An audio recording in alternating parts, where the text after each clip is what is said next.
Well, once again, thanks for joining us. We have Niko Bonnay with us here. He did very, very well at Hardened Montreal on our queen, Vynnset. So I'm really, really happy and excited to talk to you, Niko. Thanks for coming. I appreciate it. I Yeah, thanks think, for having me. yeah, no, absolutely.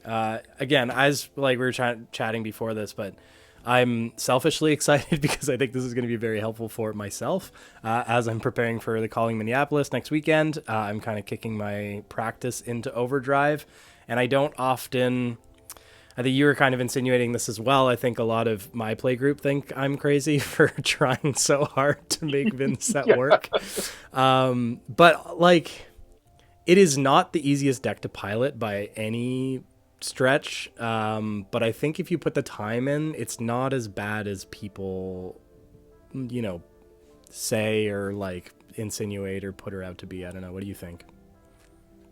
Yeah, definitely. It's definitely a deck that is not the easiest to pick up. If you like Yeah. look at a list, you're like, how the heck does this ever win? And you do kind of have to put in 100 or 200 games before it like actually starts to click. Yeah. And like once it starts to click and you like figure out that what your position is supposed to be in against every hero and how you're supposed to approach the different matchups, it can come a little bit easier. Mm-hmm. But again, it does take a couple hundred reps, and it sucks to spend 2 weeks losing before you get a single game. And I'm sure a lot of people get discouraged because of that. Yeah. And I was also talking, like you're saying, you have all your positions and you have all the matchups figured out. I don't. That's definitely. I was telling you before that I don't play a matchup for 3 weeks and then I forget about what my game plan is into that hero. So again, yeah, it It's takes a lot of reps. Yeah, and it's all just vibes at this point. Like you play a hero enough, I love like that. roughly, hey, I'm playing into Guardian. I need to set up a crazy pop off turn, Yeah. and this is how I do it, right? Like it's sort of all of those little things, or like, oh, I'm playing against whatever. I'm trying to race you. Just like present the biggest numbers you can. Yeah. That resonates with me because I kind of joke like I sideboard with my heart. I make fun of my Yep. friends who are like slaves to the sideboard plan and they have like their lists and they're like following. I'm just like man, I'm sideboarding with my heart. Yep. But that's one thing I appreciate about Shadow Runeblade in general. I don't know like when did you get in the game? I'm curious. You would have been last summer ish. Oh, okay, cool. Yeah, yeah. We had some people come in and ask at the store I work at, hey, will you carry the game? And then a couple months later, a friend of mine bought me a Prism Blitz deck, and he sat down and said, I'm teaching you the game. Sit down, learn how to play. And kind of begrudgingly, I learned how to play and said, God damn it, this game is actually good. And then I bought a bunch of stuff, and here we are. Yeah, and then right to Shadow Runeblade. Yeah, because I There were a few started. pit stops along the way. Yeah, yeah, Prism to Shadow Runeblade, right? Yes, yeah. Yeah, people are saying that Prism's somehow on the dark side, though, so maybe we are the good guys. Yeah. Yeah, we'll see how that story arc shakes out. What was I gonna say? Oh yeah, so I got into the game during Tales of Aria, and Chain. Okay. I like Chain and Vynnset are obviously very, very different heroes, but at the same time, like there's so much potential. Like the game is complicated enough, but in Shadow Runeblade, at least Chain and Vynnset, there's so much opportunity for shenanigans. Like Creepers is in and of itself just like the most shenanigan on a card, but like Hmm. you can't really plan 3 turns ahead. You almost have to just like it's sort of the opposite of like an Oldhim or something where it's just like, oh, blue, pitch the blue, do the thing, blah blah blah. Like there's a fixed set of lines. Whereas here there's like so much opportunity for crazy stuff. And I heard, and again, I've been holding off. I haven't watched the stream games yet. We're gonna watch them together real time, so you're gonna see my reactions to some of your plays. But somebody in my Discord was saying that. So I asked if anybody had questions for you, and the first one I thought Hmm. this was funny. Auto Shade. I'd like to tell him he's a legend for pulling off that crazy eloquent eulogy turn against Zen, and I don't know what he's talking about. I'm excited to see. I know what Displayed, he's talking about. yeah, I'm sure you do. Displayed the crazy ceiling of that card and the strength of Vinny. So, yeah, I think it's going to be interesting. On that note, I don't want to get too off topic here, but what are your thoughts on eloquent eulogy? I think the card's really good. I don't think that it fixes any of the fundamental problems with Vynnset and the card disadvantage inherent to the hero. I think it is a very good tool in her arsenal, but we're probably a couple of expansion slots away from it being the deck being like, you know, a genuine meta contender. Yeah, I couldn't agree more. I will say it does go a long way in like it does help with the consistency issues a little bit, and I think it does help push the ceiling of the deck even higher, maybe, as we'll probably see in your Zen game. But yeah, we're not quite there yet, I don't think. Okay, I'm gonna switch over to let's take a look at your list. I have it pulled up here. So just looking at your equipment slot here, there's a couple things that jump out at me. Like there, you know, I won't spend too much time on the stuff that I think people have figured out at this point. I mean, the people that are watching this video are probably already sort of invested in the hero. And I mean, there's all sorts of deck techs and stuff that can kind of teach you the fundamentals. But I guess the stuff that I like jumps out at me is the stuff that deviates from my list. So Carrion Husk.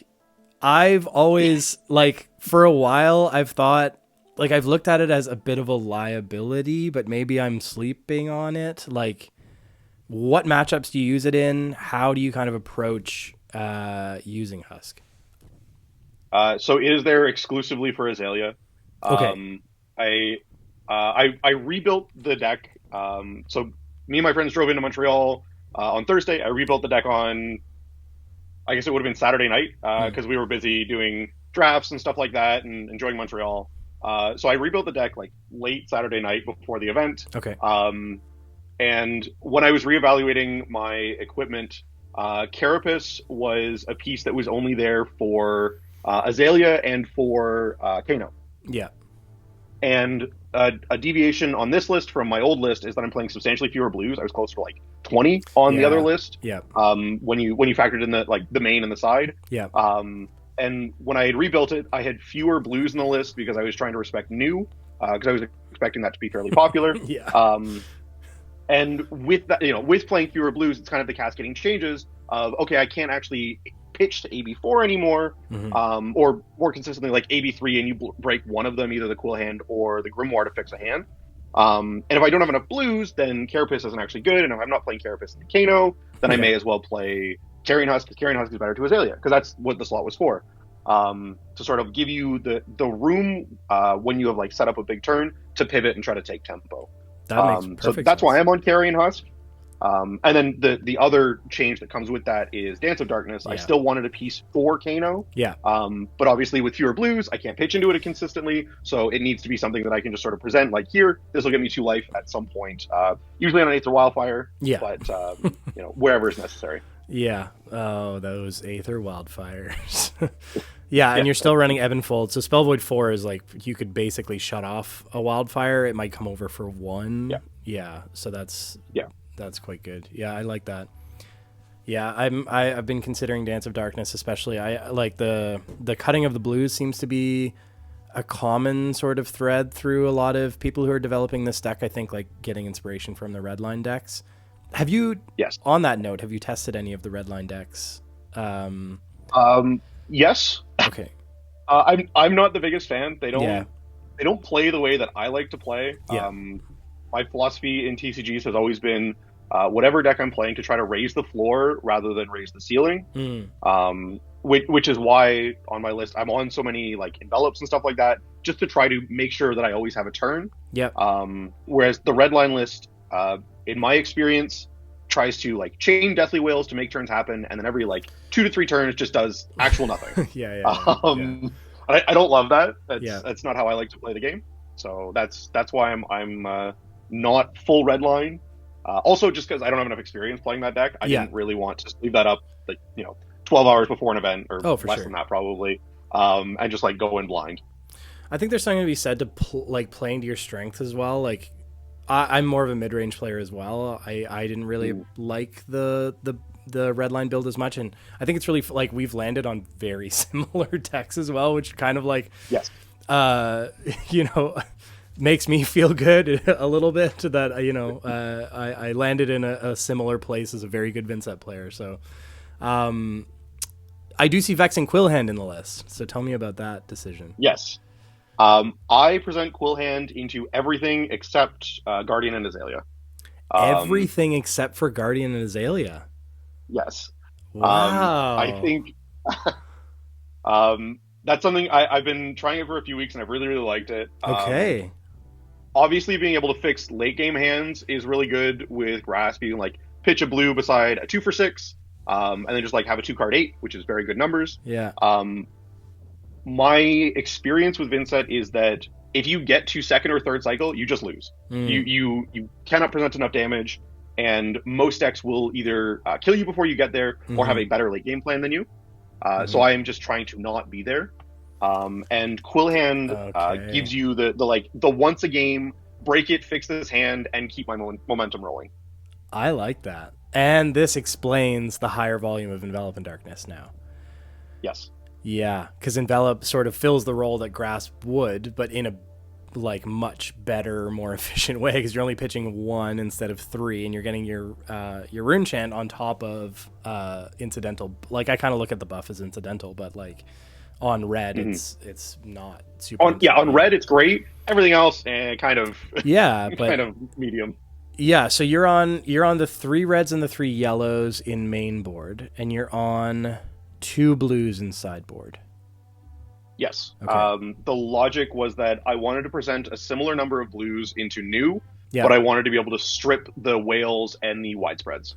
Yeah. Oh like my god. If she hero activates to get 1 point off of a lunging press or like 1 point off of envelop, I can live in that world. That's fine. I can't live in the world where she sends a attack widespread destruction. That is not a world I can live in because I will lose that game every time. Or annihilation. Yeah. I've yeah. Thank you.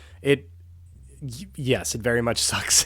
Like having that come your way, it feels really good sending it at your opponent, but not so good when it's coming at you.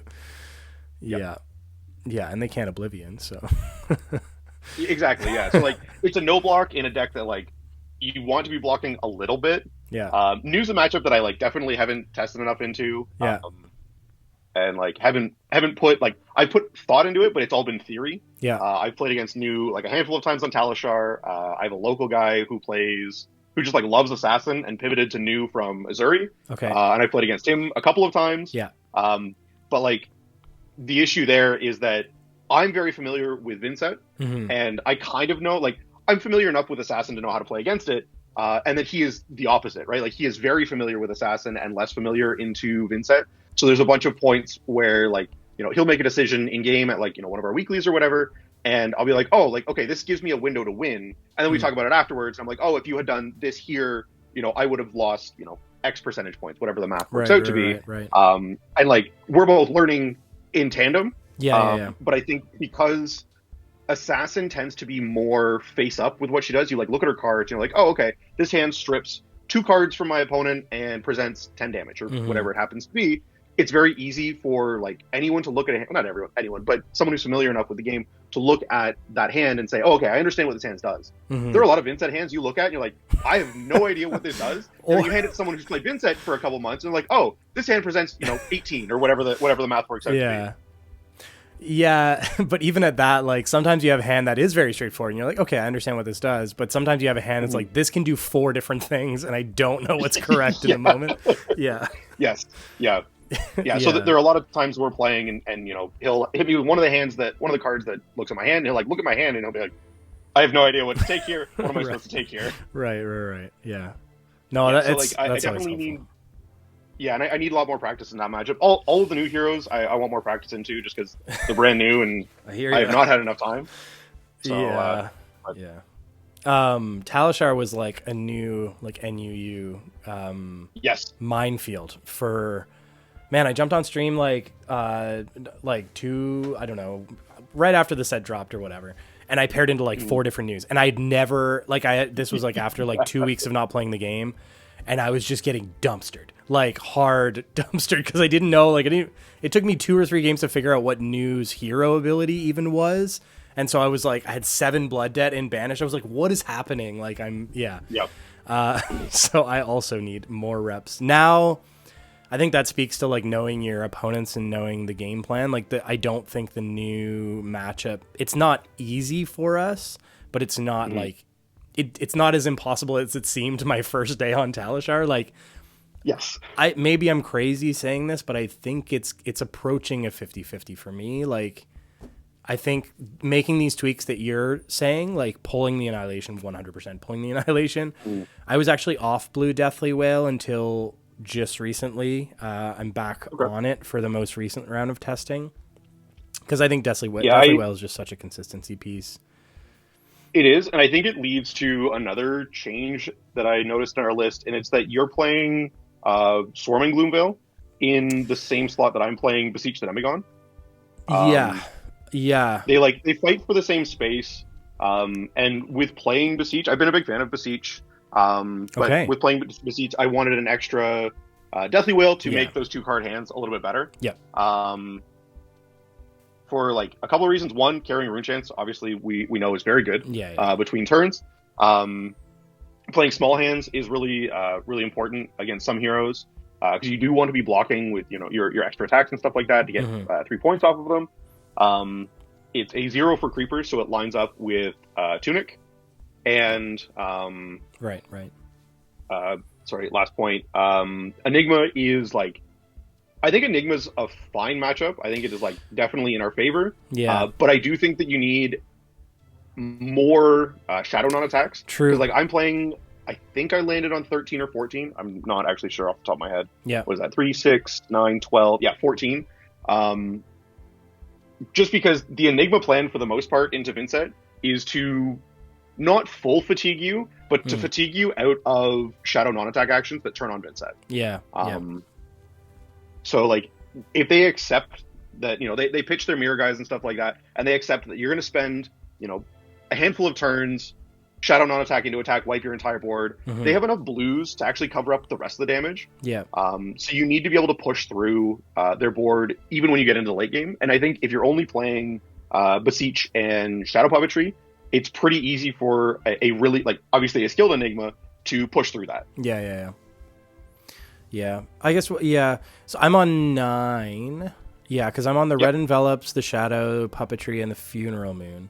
I agree with you. That's probably the bare minimum of what you need into Enigma. I had like my first real Enigma game at our weeklies just recently, and it came to like we were both at 1 by the end of the game. It was very, very close. I couldn't quite eke out, like I couldn't quite find that last shadow that I needed, sort of thing. But I mean, when you're at 1, it doesn't matter. But I can see that you may be the person to talk me into Beseech, because I've been sleeping on it for the longest time, but maybe now is the meta for it. I just like my argument for does it do enough? I mean, like, the Shadow's nice, but like I was on a high volume of envelops before, so I didn't feel like I needed that many more.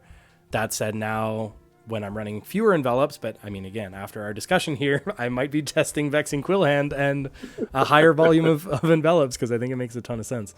But yeah, Swarming has been like a very, very recent test, and I went from 3 to 2, and that might turn into maybe Beseech the Demagon, because like it does feel good as a chain extender.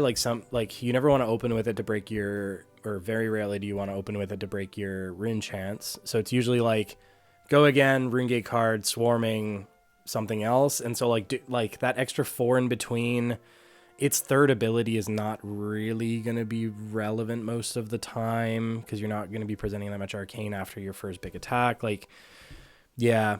So I could see it. I might have to test a 2 of Beseech. I'm not going to quite commit to the 3 right away. Yeah, my list has like mostly 3 ofs, because I built the deck at an irresponsible time and did not have all my cards on me and all that. It was maybe not the best planning on my part. Yeah.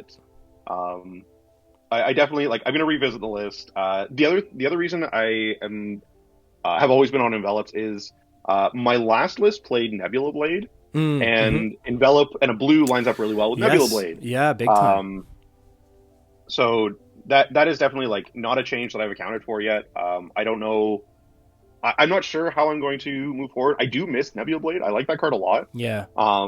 But it does ask for a higher quantity of blues. Big time. So you need to find blues that like you want to play but new doesn't care about. Yeah. Because I think that matchup is like close to 50-50 when you respect her. Yeah. But it's really easy to build the deck to beat, other stuff, Guardians and stuff like that. That like maybe trying to block you out a little bit more aggressively. Like any of the fatigue decks really. That you like want Nebula Blade into, and then new comes along and says, "Oh, sick! You have all these blues. I'm going to take them and present my disruptive attacks, and then finish with 4 points of arcane, and here's a 4-ball off of Deathly Whale or something like that." Yeah. So I do like I'm sort of stuck on that of like, do I want to respect new or do I want to respect everyone else? Yeah. Right. And I'm kind of in the camp of waiting to see how everyone else's nationals go and see how the meta shakes out with that. Because thankfully Canadian nationals are not until like the second week of July or the first week of July or something like that. Like we're like a month off. Yeah. So I have the advantage of like seeing how everyone else plays before deciding. Yeah, I didn't qualify this year. I'm sad. That's unfortunate. Did you qualified last year though, right? I did, yeah. But that was like on XP from grinding. Oh, okay. Yeah, because they changed the ELO thing. My ELO's complete right now. Yeah, they made that shift. So 2 more quick things I wanted to go through in your list that I'm curious about, and then I wanted to pop up your games. So Beseech, you've almost convinced me on, so I'm going to be testing that. I am going to pull up my list. It's just good math. It's just at the end of this conversation, I'm going to pull up my list. We're going to make a couple tweaks. Vexing Envelop. Okay, I'm on it. Reduced to Rune Chant. I was finding myself in a position where, like, half the time I was swearing at Reduced to Rune Chant because like, this does nothing. I don't really want to arsenal it. I don't have my Tunic resource up, or I don't want to pay, like, use my Tunic resource for this. So then it just turns into, like, it turns 2 cards into 2 blocks, and it makes a Rune Chant. And it's like, So do you think it is just more the composition of your deck that it makes sense? Or did you ever have those same thoughts? Or are you, like, high on Reduced to Rune Chant? You think I'm crazy? No, I hate Sigil of Suffering. That is... I cannot stand the card. I have been like, it has not worked for me so many times. Yeah. Okay. So similar frustration. I refuse to play that card. Fair. So I have been on 60 reacts since I first picked up the deck. Yeah. And they have bounced between 3 sync and 3 reduce and 3 sync and 3 fate. Okay. I tried Sigil briefly. I spent like 3 weeks of it not working, and I put it back in the box and I said, I'm never playing this card again. This card sucks. Not doing it. I love it. The reason I'm on Reduce right now is so much of the deck blocks for 2 that if I'm turning Reduce and another card into 5 points of value, right? 4 on block and 1 rune chant. True. I'm okay with that exchange because like I have already sort of accepted that world when I'm sleeving up, mobs and envelops and all of these other things that only block for 2. I'm accepting that my deck is not good at blocking. Yeah. And I am trying to just hit you. And Reduce fills the role of being a turn enabler, even if it's like turning a card and Reduce into 2 blocks. Yeah. But then the ceiling of it is very, very good. Yeah. So I am looking at it in the sense that I am fine with both worlds. Which is why I'm still on Reduce instead of on Fate. But obviously, I think Fate and Sync are both very good.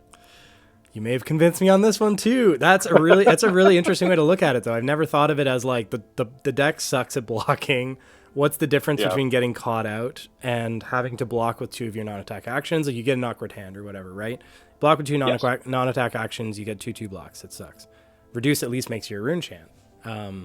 Reduce turns 2 cards into 5 points instead of 4 points. And there's something to be said about slightly above.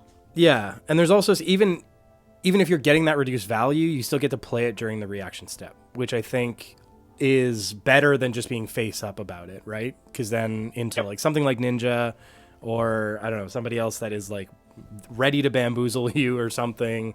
Yeah. Okay. Yeah, you get to put the onus on your opponent. Yeah, we're back on Reduce, baby. All right. The last thing, I agree with you. A lot of people are like running 3 of Revels, and they're all high on Revel. I think 2 is the right number. When I rebuilt the list and realized I didn't have enough blues to play Nebula Blade, I wanted another way to push over those big turns. Yeah. And that's where Revel comes in. Yeah. I basically only play Revel into that kind of matchup, the matchup where they're going to try to block you out. So that's, Okay. and stuff like that. I'm not playing it in the medium matchups where you're just like trading hands, because ending on rune chance is so important, and very rarely do decks want to give you a full card for flail. So whatever attack into flail almost always ends you on one rune chant after the first few turns. Obviously, the first few turns they can give you whatever equipment they have. They can give you scabs a couple times or stuff like that. But like once you push through those first few blocks, flail like almost always makes you a rune chant because they can't afford to give you one card to cover up a one damage. True. Yeah, that's an interesting way to look at Revel as well. Like I've always looked at it as like an unlocking card, right? Like sometimes you need Revel to be able to go too wide or to be able to like present that really big like scary damage turn, which I think you want into most heroes, but yes. Again, like you do want access to that. Yeah. But not ending on rune chance is a huge downside in my opinion. Definitely. And it blocks too, so it plays small hands very poorly. If you're playing against like KO and you're trying to trade hands, you like very rarely have the space to set up Revel.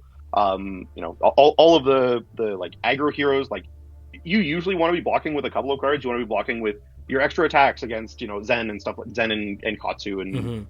I guess people. I have a local that plays Fi. I shouldn't crap on Fi. But like you usually want to be blocking with your extra attacks, whether they're boundings or whatever it is, because you still want to get 3 value off of those cards. And if you are trading hands, Revel becomes really medium. To the point where like you'll find Revel and you'll stick it in Arsenal, and then sometimes your opponent will never give you the space to set it up, and you have to take way more damage than you're actually presenting, and then you're relying on your like on hurt effects to try to dig back that value. But sometimes they threw their whole hand at you and they don't have an Arsenal, or you banish a card from their hand but they were blocking you out anyways, and just like it has to line up really well with what your opponent has, and I don't like putting that variance on myself. No, so I only really bring it in. Yeah, I only really bring it in when I'm trying to set up like huge, like 3 wide, 30 to 40 damage turns. Yeah, when you need to against those brick walls or whatever. Yeah, that makes sense. Yeah. Interesting. Yeah, I think that makes a lot of sense too. Again, being on, how many shadow non-attack actions are you on? 6, 9, 14. Okay. So yeah, there's a lot of opportunity there with 9 Deathly Whales and 14 shadow non-attacks to end on chance. So yeah. Yes. Yeah, exactly. Okay. Have you tested Art of War? I keep flip-flopping on it. I don't think I like it. I think I'm off it again. I think it's too situational. I like the versatility, but I don't know. And I'm also like pretty high on Lunging Press as a 0 cost that can just get you over. It's also a blue, which I think Vynnset likes blues. Like everybody's going crazy about the red line build and like no blues or as little blues as possible. Lunging Press is, I don't know, I think it does a lot. I wish it blocked for 3. That would be broken, but what are your thoughts on like the Art of War as like that versatility piece that can present the +1 on a Mauve turn? Or what are your thoughts on that whole thing? I don't hate I don't hate Art of War. I tried it a little bit. Obviously it's a non-block in a deck that already blocks like garbage. And I don't love that.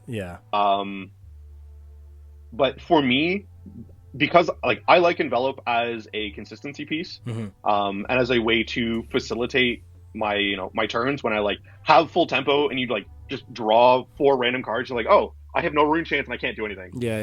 Envelop helps fix those hands. And because I'm on so many Envelop, it puts that much more pressure on my Tunic. And I very rarely found that I had space to set up like Tunic for Art of War, which is like I think the only way you can really play it in this deck, with all of the Envelops. So like, I think the card is fine when you're trying to be just like balls to the wall aggressive. But I don't think that you can play it when you're I don't think you can play it when you're trying to be mid range. Because when you're trying to like mid range, you're trading hands, and then you like are left with this Art of War in your hand that doesn't really do anything. Yeah, I like it. Awesome. Okay, let's look at your games. I'm really excited to talk through your games. might jump around a little bit, and I'll let you kind of steer since you're, Sure. you lived it. I'm just gonna share my screen. Okay, and you see this with all the basketballs Yep. and all of your supporters. Look at all the support, Niko. It's beautiful. Yeah, I watched the games back afterwards, and that was really nice to see. Just a ton of people hyped about Vynnset. Yeah. Also, okay, the bling, buddy. So tell me about the altar and all of your bling that you're about to flip over. So it's the Vynnset itself is a hero proof, Yeah. like an artist proof. Yeah. I emailed the artist and said, hey, do you do artist proofs? And he sent me a price sheet, and I said great, and I sent him some money and said, do whatever. Yeah. The only thing I asked for, and like I've done this on a handful of proofs now. It's Federico, right? It's just like It's Mosaic? Yeah. Okay. Yep. I always ask for like the name of the card to be at the top, and then like the relevant game information to be at the bottom. Yeah. I got a prism proof done the same way, and they're both just absolutely beautiful. Big fan of artist proofs and all that. Yeah. And then the flail is signed by the artist. I just like mailed him a copy, and he signed it for me. Beautiful. And then the bloodied oval. There's some gore on that. It's spaghetti. Oh, what? Who did that for you? I had messaged the artist.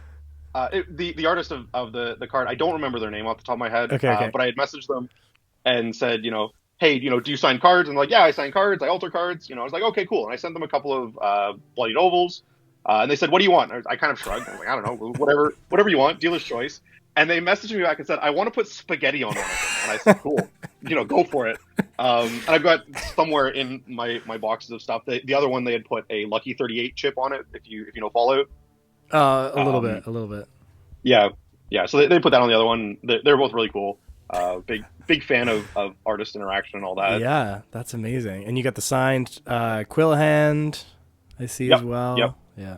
Yeah, I mailed some stuff off to that artist a few months ago. He's super easy to work with. I just shot him a message and said, will you damage my cards? And he said, yep. And I mailed them to him, and that was it.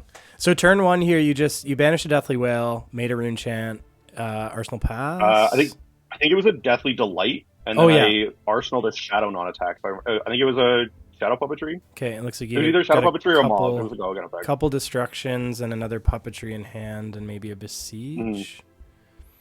Yeah, so I had extra attacks here, so just block with the extra attack. Yeah. Get my value where I can. Absolutely. Yeah. Yeah, and this is Zen, yeah. Zen, my experience with Zen is you kind of just, it doesn't really matter. Like there are only, what is it, Tiger Swipe or something? There's only a couple things where it has like relevant on hits. So often you're just like, whatever, like preventing damage by throwing cards in front of stuff. Like, yeah.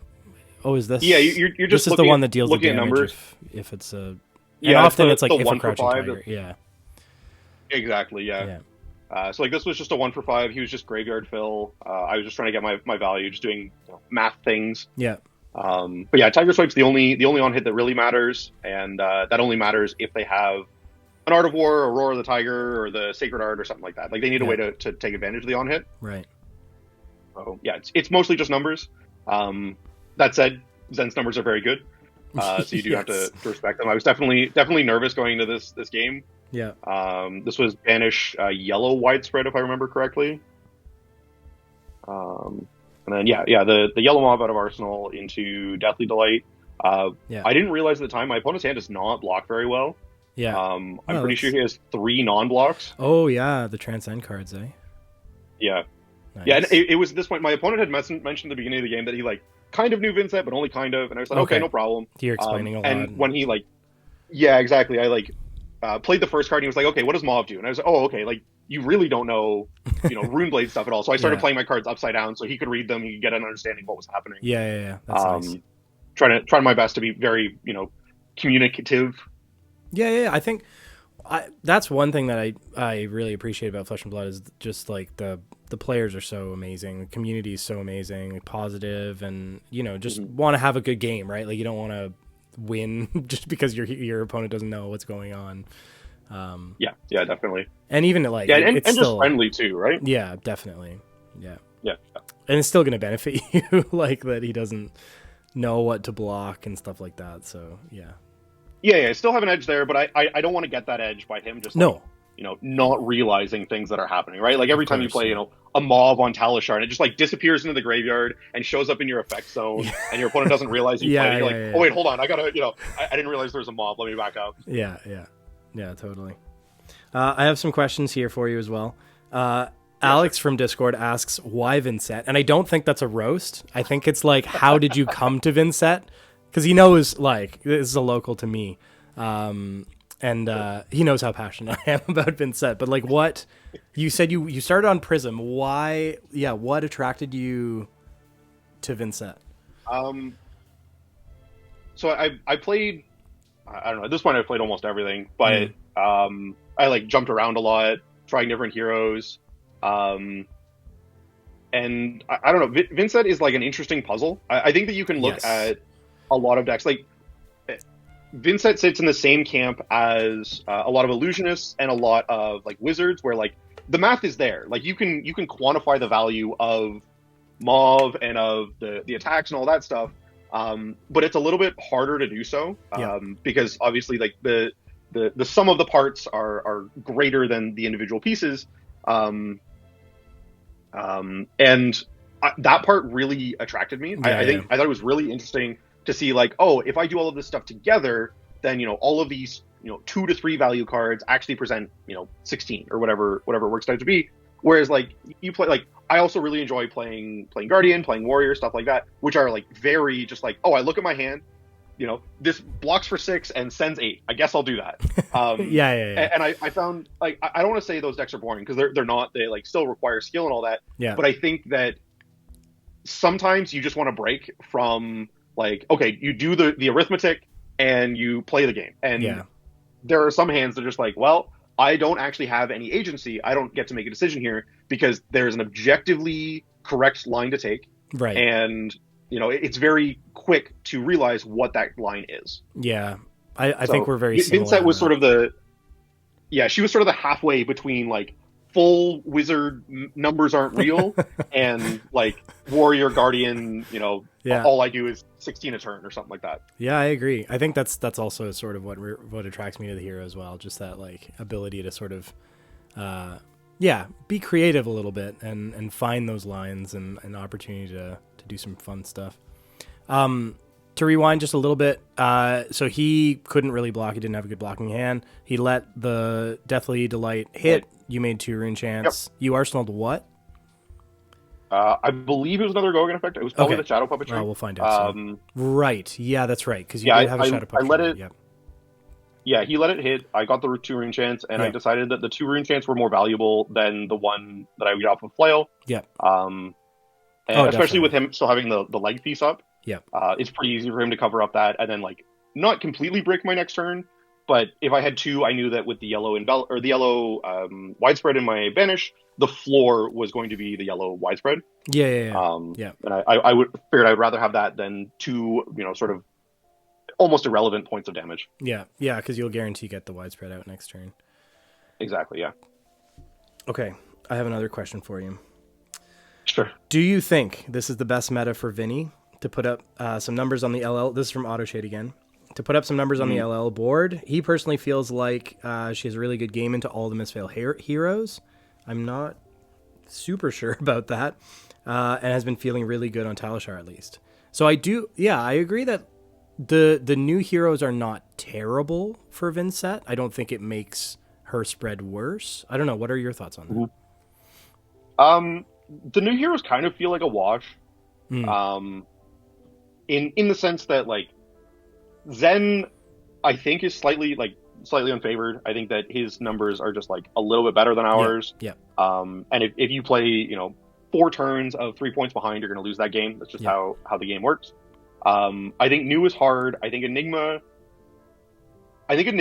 is fine, but can be challenging depending on how prepared they are for you. Mm-hmm. Obviously, Warmongers is a hell of a card. Yeah. And so like I think it can be challenging. I think that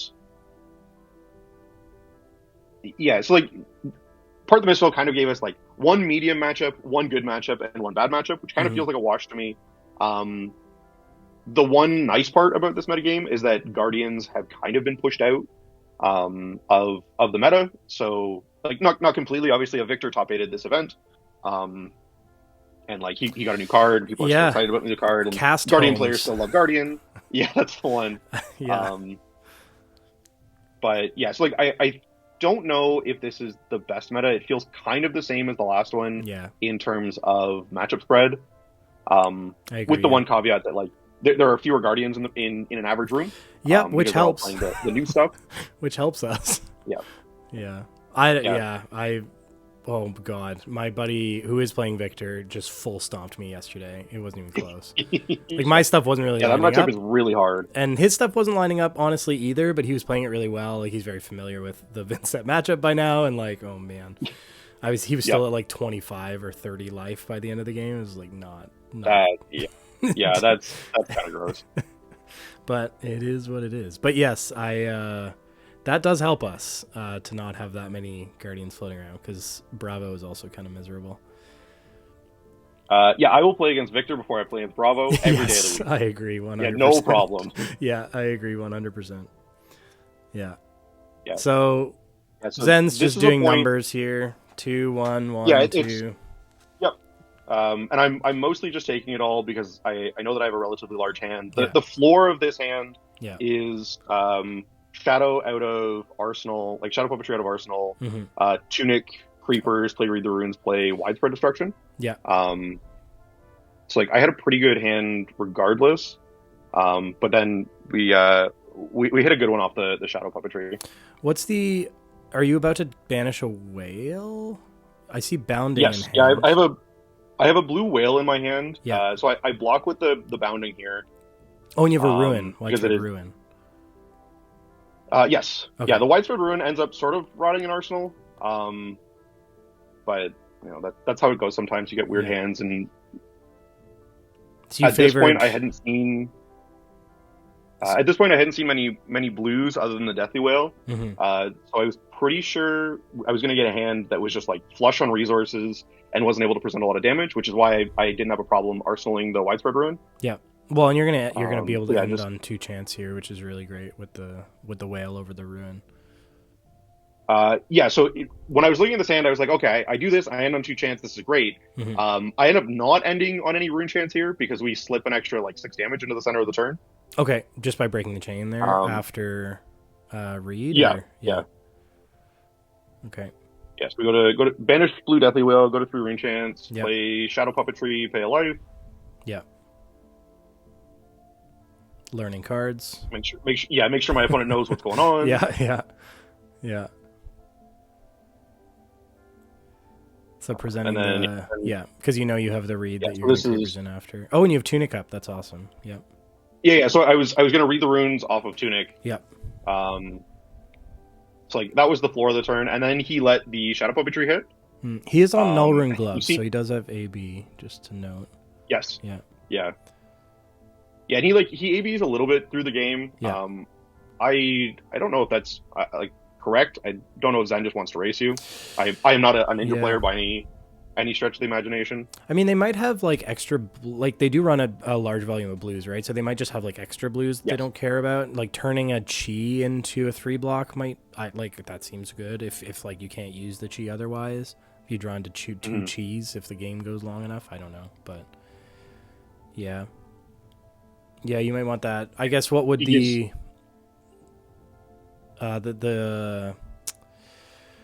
Tiger Swipe Shuko, I guess, would be the other choice there for the hands. Yeah, just to get like sort of free value off of the random tigers that you make. It's pretty easy to get the Tiger Swipe buff on those. True, actually, and that accounts for a lot of value over the course of a game, probably. Yeah. So he blocks with 2 equipment here. He jokes about Zen shuffling too much. Goes and grabs a chi, and I think he blocked with the leg, so he gets a tiger here. So he's setting up for like a huge turn. Yeah. So I I think that if he doesn't give me the equipment pieces, I probably still play a smaller turn and try to save a little bit of damage for the following turn. Yeah, this was the Nexus, just to punish him for trying to set something up. Yes. Yeah. So he blocks 3 on 5, takes 2. I get my Shadow Puppetry on hit. I look at it, I think for 30 seconds, and then realize that it's a free like 6 damage. Yeah.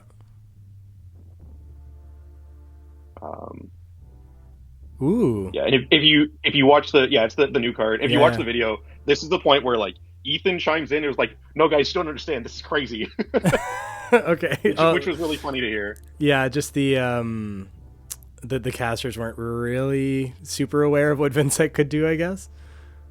Yeah. So I mean, that's fair. We don't see Vynnset broke the on screen chain. that much. Broke the chain. Sent this. Mm-hmm. And then we get to close the chain. Tunic, creepers, read the runes. I show him what eloquence does. Yeah. Oh, you're gonna creepers in the read the runes from. Oh, I see. Yeah. So creepers read the runes. Still send widespread for 9. Wow. So okay. Oh, he let the eloquence hit. So you broke chain. Well, he'd already taken damage. Mm. So like he didn't have a way to prevent the eloquence. And with him giving me both pieces of equipment, it's clear that he wants to push. Yeah. So I want to try to punish him for trying to keep his hand. I'm surprised he's not accusing you of making up rules by this point, because creepers read the runes eloquence is that's just not fair. Yeah. So he would go to 11 here. So you'd have a 10-point lead, which is still, I know like Zen can push damage for sure, but this is not insignificant. He's going to lose his arsenal, regardless of what he does. Yeah, and I think that was something. I don't know if it was in chat or if it was on the Discord that people were commenting on that. That he missed 1 point off of his crouching tiger, because that's a crouching tiger he put into arsenal, I believe. Mm-hmm. It was the one, like an extra one that he had made on the previous turn, when the widespread destruction was face up. Yeah. So like if he was more familiar with Vynnset cards and sort of like what areas of the game they hit, he probably just would have sent it for the 1 point. Yeah.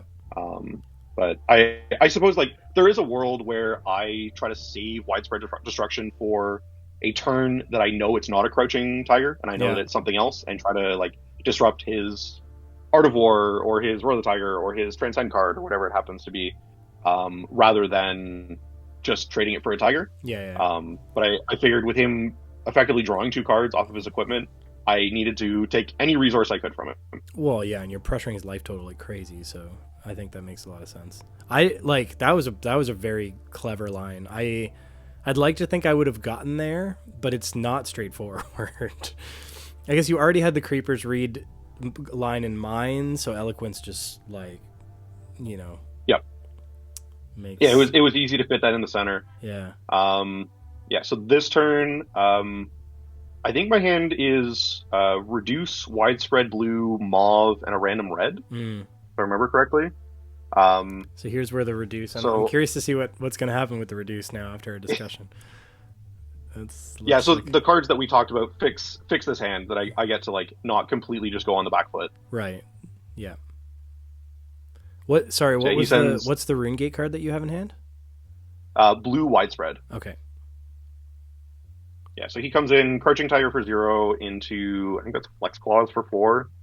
And it's just like, it's all just physical. Mm-hmm. So like I'm holding the cards, like I plan on blocking with the reduce at some point on this turn regardless. Yeah.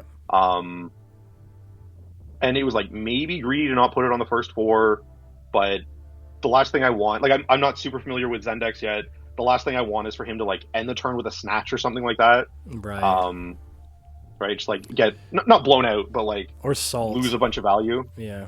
Yeah, exactly. Yeah. So like just biding my time, waiting for like an on hit or something like that. Yeah. And he does present a 4 later in the chain. And like the on hit, yeah, here it is, the tire side. The on hit doesn't matter because there's no buffs.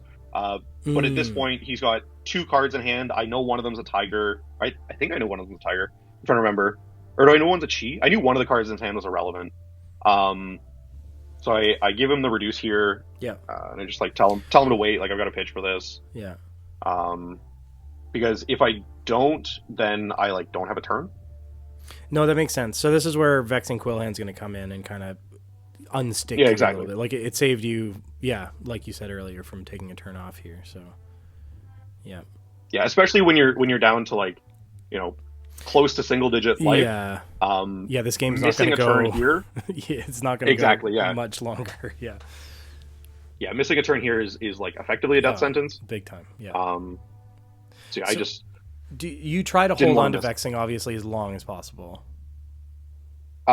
Yeah, I try to hold on to vexing until the game is at a point where I both have tempo and the game is coming to a close. Yeah. And I try to keep track of like how many hands I have seen. Like if I draw an all attack hand, I know that I play roughly the same number of attacks and non-attacks in my deck. Yeah. So that means that at some point over the next few turns, I am likely to draw an all non-attack hand. Yeah. Right. So like it's planning for those when you see the first weird hand, you know there's another weird hand coming up. Yeah. And you have to sort of evaluate like, can I afford to leak a bunch more damage and push back, or do I need to pivot now? And at this point, with him being at 11, this was a point that I felt that my foot is on the gas and I do not want to let up. Yeah, 100%. Yeah.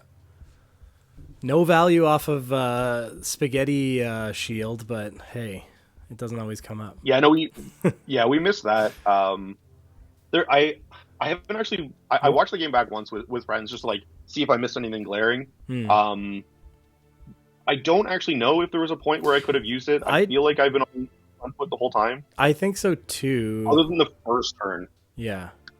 Yeah. Yeah, and it's easy to overlook for sure. I forget about it all the time. I would have had to use it on the first turn, and there was no on hits. There was none of that, which is mostly what it's there for, to cover on hits. Yeah. No, sometimes you just don't need it. Yeah. Yeah. So yeah, he gets another flex clause here off of. I think that's flex clause. No, pouncing cheat. Excuse me. Off of the Zen ability. Yeah. And that's just a 0 for 4. Yes. Yeah. If there's a tiger before it, it's a 0 for 4 with go again. Right. Yeah. So there was no buff here, so this is just for 0. This is the thing that gets me about Zen is you look at the chains and the pitch stack and the like. They get access to like 12 cards over the course of their turn. And it's like, what is happening? Like, how is this a thing? I mean, warranted, a lot of them are ephemeral tiger thingies, but still, like, it's just crazy. Yeah, you play on Talishar and you see the million chain links. Yeah. I don't know if you watch the Spike Feeders at all, but little spoiler, we just filmed. I convinced Bill to do a CC gauntlet. Oh, cool. So he's piloting Zen, and awesome. I smashed a bunch of decks into it, including my Vynnset. It was really good, but man, that deck is capable of some shenanigans. Yeah. I had to double check the on hit here because I didn't remember the text of it because there's no tiger before it. And I read through. I was like, oh, this is just too physical damage. Yeah, take it. We're gonna we're gonna send 10 next turn. Awesome. Yeah, and once you get into these low, once Zen gets below 10, he can't ignore what you're presenting anymore, and you're gonna start stripping cards from his hand, and then it's game over, right? So yeah, so the hand here is I think it's red mauve, blue widespread. Yep. Oh So we banish that, go to 2, break quill hand, play mauve, play widespread. I think the judge gave me hell at some point for turning the quill hand over. It's you can't supposed to technically do that anymore. Yeah, I heard about that. It has to go to graveyard. Yeah, so we got to re-sleeve all our stuff now. Yeah. Oh, well. I just put it underneath the graveyard. I don't know. Oh, okay. Yeah, so I guess it's just to avoid confusion with a cloaked piece of equipment. With cloaked, yeah, that's correct. Yeah. Got it. So are they going to get upset with your upside down rune chant there too, or is that okay? I don't know. I talked to all my opponents at the beginning of the game just as a this is how I demonstrate it. Yeah. I, face down when I have none, face up when I have some with a die on it to demonstrate how many I have. Yeah. I didn't have any issues with that. I didn't, judges didn't say anything about that, so I'm hoping it's fine. Yeah. Yeah, I usually have 2 upside down rune chants next to my creepers, and then I'll turn one up when I make rune chants. And if I somehow make some mid chain or something, I need a second token to represent that. Yeah. Oh, you got the dice. That's nice too. Yes. Yeah, I have the purple dice, and I just move them with the attack numbers. So he's contemplating his life choices here. So you're presenting lethal-ish. I guess if you present flail, it's lethal. Yeah, it's lethal with flail. And if he lets this hit, he ABs 3, takes 1. Hmm. I was pretty sure he was going to lose his whole hand this turn, or close to his whole hand, because 4 rune chance is a weird breakpoint. And that's also like just I was pretty sure either one. Exactly. It often just reads, "Give me your hand." In my experience. Yeah. So yeah, he lets this hit, which I think was a mistake. Yeah. I point out the red mauve, I make 3 rune chance, and then I'm able to close the chain, rip a card from his hand, and send flail. Yeah. And I tank on sending flail at this point. Just to like maybe sit on the chance, yeah. Yeah, because I'm already off of Quill Hand, so I want to make sure, like, I'm off of Quill Hand, and next turn isn't a Tunic turn, so I want to make sure that I can still have a turn next turn. Yeah. But I figure if I rip all the cards from his hand, I still have the red widespread in my arsenal. So True. at the floor is just like I can pitch and hard cast the red widespread. Right. Yeah. Just push the advantage, pay 1, go to 8, send 4. Yeah. And he just takes, if I remember correctly. Yeah, you're a better Vynnset player than I am, but I often forget about the effects of widespread annihilation and destruction specifically on myself. So like if I send flail before closing the chain, and then like I bamboozle my own friggin' arsenal, or I end up having there's so much to consider, right? And you don't often think about those on-hurt abilities and how they impact you. But sometimes there's a lot of moving pieces. Big time. But sometimes like that might actually benefit you. Like if you're able to get this widespread ruin out of your in this case you might want to keep it in your arsenal for this turn, but like getting it in banish, or like hitting something luckily off the top off of a ruin or something. It's like deliberately taking that damage off of a shadow puppetry or something to like, those are the types of on hurts that I don't often like have front of mind. I don't know. Yeah, sometimes you can plan for them, and sometimes you just send a widespread ruin and like randomly hit Funeral Moon off the top, and you feel like a god. It's great. Yeah, exactly. Yeah. Nice. Yeah, so this hand's not great. Yeah. This hand was red Beseech, Beseech, Deathly Delight, a Runeblood Incantation, and maybe a Mauve. Okay, so you're able to. A Bounding Demagon. Incant feels really good late game though. If this does like get drawn out a little bit, it just allows you to stop thinking essentially. Yeah. Being at 2, I was pretty sure. So like, there was 2 lines. It was either Mauve, Deathly Whale, pitch to play the widespread ruin. Yeah. But I was or do this, and I was pretty sure that I was going to strip either most of his hand or all but like 1 card. And 1 card at Zen isn't super threatening. I'm not worried about that. Yeah. I'm like pretty sure I can take the damage and then close on the next turn, which is really what I was thinking about. Like if something went wrong here, I want to make sure that I have the incant going because I'm off of Quill Hand and I don't have any rune chant generation. Big time. On this turn, short of flail, and I don't remember if he blocks flail here, but I think he does. So just like 0 rune chance going into next turn other than the incant, which fixes a lot of hands. He gives me 6 on that. Yeah, and he had to pitch. I send 1 with flail. I don't know how much. Yeah, the nice thing, like, is that flail is. Sorry, go ahead. I was just gonna say I don't like Zen can't really do much with a 1-card hand, right? So. Yes. Yeah. Exactly. The nice thing about flail is that it's free here because I started on Deathly Delight and didn't pay for, like, obviously Mob doesn't trigger Vynnset. Yeah. So at the very least, this is just like 0 life. Give me a card. Yep. Yeah. Absolutely. Yeah, you're gonna get. Yeah. He's confirming what triggers Vynnset, and then he blocks out the last card. Because he's at 2, he's trying to think about like how do I win this game? How do I get out of this? And like how he gets out of this is that I brick, which is why he blocks and gives me the like the last card to cover up the rune chant. Yep. It's not an impossibility. It does happen. Yes. Yeah, and still, like, in the back of my mind, there was a hand pretty early on that was 3 attacks, 1 non-attack. Yeah. So you're waiting for that. The reverse, with every hand, the reverse is more likely to happen. I know. I dread that, man. When I draw a full hand of attacks, I'm like, oh no, it's going to be one of those games. Yeah. Yeah. But at the very least, like, this widespread ruin is actually kind of a nice safety net for you. Yes.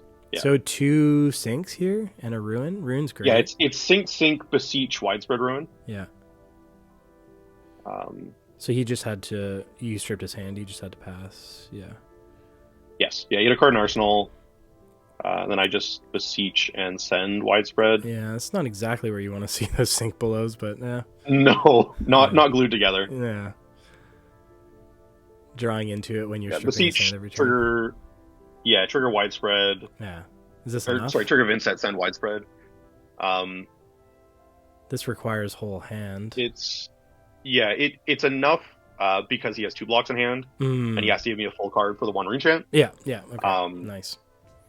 So thankfully those things didn't matter, but there was definitely a chance that depending on what the next hand looked like, if he was able to keep cards and I was not able to convert my cards into damage. Yeah. But again, having the widespread in Arsenal meant that like I was always able to present something.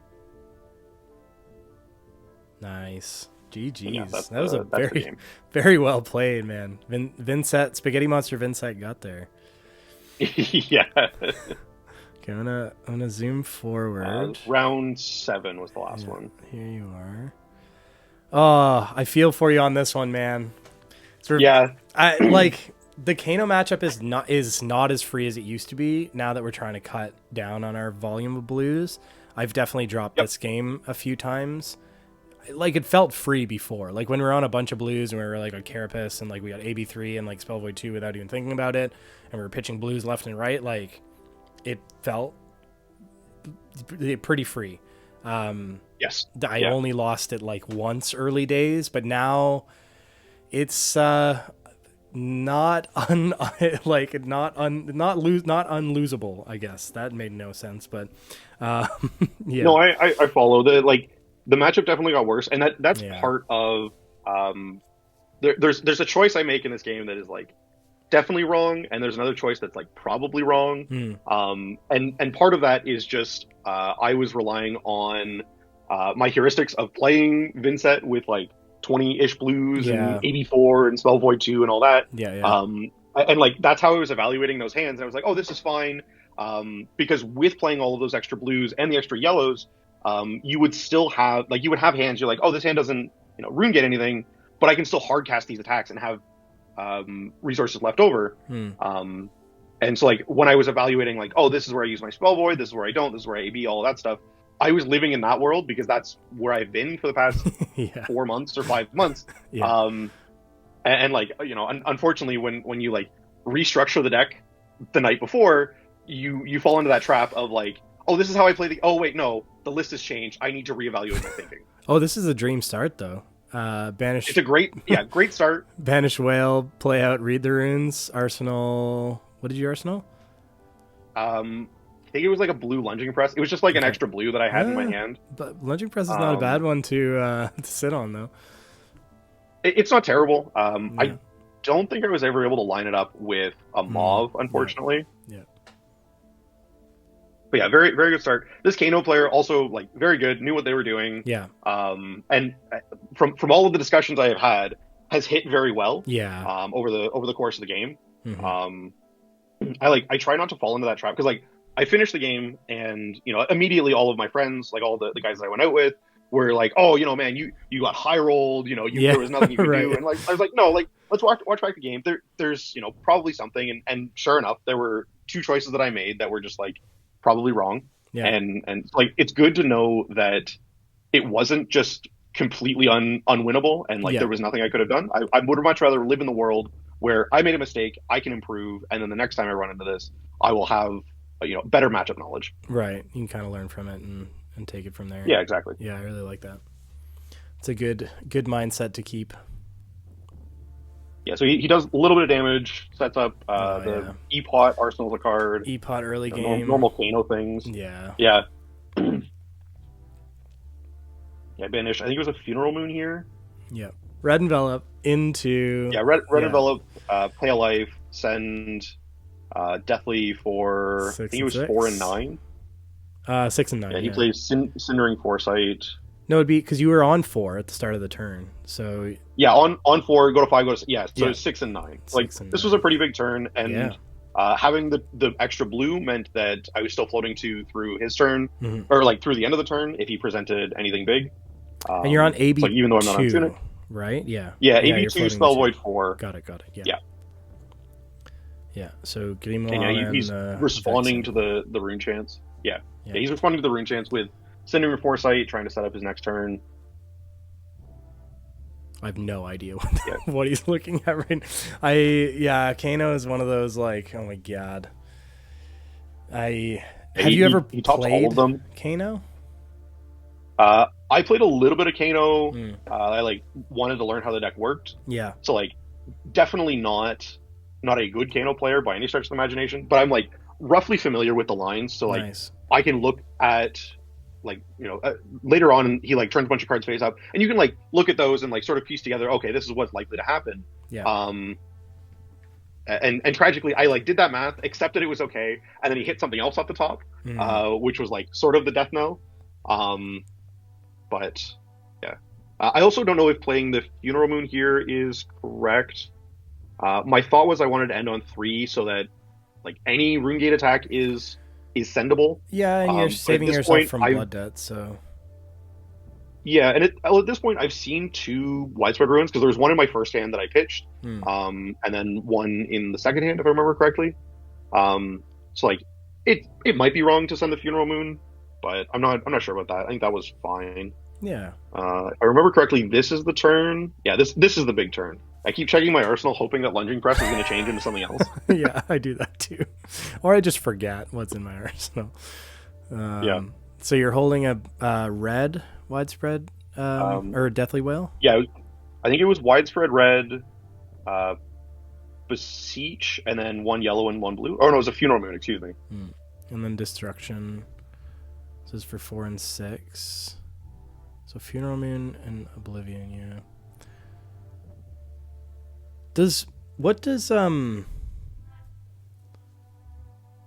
Is Nazareth like just easy to zap? Because you could have, well, you don't want to break Quillhand though, right? Nazareth is only there as a blue. I Yeah. very rarely get the space to make Nazareth in this matchup, so it just comes in as an extra blue. I was just kind of thinking, like, what if we did get Nazareth out, but then they just zap it, right? Yeah. If I remember correctly, most of the Kano, like most of the wizard damage spells specifically say player, so they can't hit Nazareth. But it's pretty rare, unless you find it on like your turn 0 and it lines up with a Read the Runes. It's pretty rare that you have enough rune chance lying around to make Nazareth that makes it worth giving up a blue. Yeah. Because usually you want to pressure their hand before you develop something like that, and obviously if you pressure their hand first, you don't have the rune chance to make the Nazareth. Yeah, and you're also sacrificing one of your arcane barrier. In this case, you would have had to break Vexing, which is probably a death sentence as well. Yes. Yeah. So you can, with a yellow or a blue, you can prevent up to 6 arcane on a wildfire or something. Yeah, that's correct. So like that's Wildfire Crucible Metacarpus doesn't push over what I'm presenting, which is why I landed on Spell Void 4. But heuristics and all that, being familiar with exactly what your plans are is really important, and definitely practicing with whatever list you're going to play is really, really important. Yeah. Sorry. Which was definitely my fault here. You instanted a Funeral Moon on the whale before closing the chain? Okay, yeah. Correct. Okay. Yeah, again, just wanting to end on 3, wanting to not have a brick hand. Yeah, absolutely. Yeah, so you... Yeah. He's doing shenanigans. He flips, I think it was Aether Flare into Tome, and then Potion of Deja Vu, 2 blues back on top of his deck. Playing Kindle in response, drawing one of the blues. And then, drawing off of Tome, drawing a blue and a random card, which I believe was another blue. Activates Kano again, hits Spindle, which is really, really good, and then hits Blazing Aether here. And I looked at it, and I was like, okay, if I go to like 20-ish, and he, sort of like spends it, like me going to 20 means that he's spending all of his cards. He's probably not on Arsenal. He's has to use Metacarpus. So like I was kind of fine living in that world of like, if I go to 20 and he spends a fair bit of his stuff, I feel like I can close the game. Yeah. Tragically, spoiler alert, he hits the second Blazing. which was like the real problem. Yeah. So yeah, he's there sitting doing the math. Crucible sends the not the spindle, flare. Yeah. Well, there's just big damage cards all around.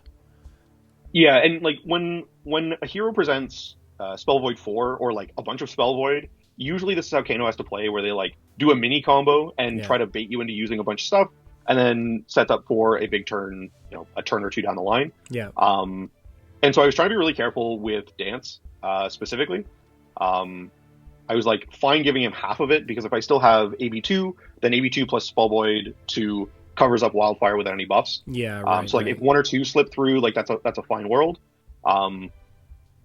Unfortunately, the choice that I made here to not use Dance was one of the two that was like, probably lost me the game, which is unfortunate. But yeah, I AB2 and then Spell Void 2. I think I give him the hat. Yeah, I give him the hat because I give him the Dance a few turns later. Okay. I confirm that this is the one I think it is. This is the one that buffs. That it is. It buffs the next one. It buffs the next one, yeah. So it's not Wildfire. It doesn't do everything, but it does buff the next one. And with the spindle being face up, that means that he's going to be able to opt a whole bunch extra. So like these things were on my mind, and like it's maybe a little bit greedy to not give him Dance, but yeah, I feel like I would have made the same decision. I often hard focus Wildfire and just like try and hold my Spell Void for Wildfire, which might be wrong, but this is all equally scary. So yes, yeah, this was a very big turn. Doing the math on exactly how much damage. So if you would have danced, this would have been 5 instead. So if I put Dance in front of the flare, yeah, then I cover 6 on the 7. I take 1. Yeah, and then this is 4 plus 1, if I remember correctly. Yeah, so it would have been for 5. I don't remember how much the damage is. You could have AB2'd and then... I mean, for 5, I took 3. Yeah, exactly. So I AB2 on this. But if I give him the Dance on the first one, then I cover 2 on the first one, plus 2 on the second one, plus 2 on the Blazing, plus 4 on the second Blazing. Right. So like obviously I don't know about the second Blazing, but even face up, the Dance covers 6 here. Yeah. Which is like why it might be like it was like probably incorrect. But again, I was focused on like, he's opting a bunch. He's gonna find his combo pretty soon. He hasn't seen a Wildfire yet. I haven't seen him pitch one. I haven't seen him flip one. So like there has to be one coming pretty soon, and that's what I wanted to keep Dance for. But unfortunately, we don't live in that world, and I think that you can argue about Dance. I think that they can go both ways. This was definitely incorrect. I only AB'd 1 on the Blazing, like on the first Blazing when I had Tunic up, and I think I definitely should have spent the Tunic counter. Okay. On just AB2. So it would have been another... Which actually ends up like effectively losing me the game, because Tunic doesn't do anything, and if I had spent Tunic here, it covers 2 instead of 1, because obviously 1 on the first Blazing, plus the damage it lends to the second Blazing. Yeah. Holy moly. Yeah, this was a huge turn, and he hit really well. Yeah. Yeah, I like your mentality going into this. Like, you don't want to just blame it entirely on a high roll. That said, this is a crazy turn. Like, it was an excellent turn. Yeah.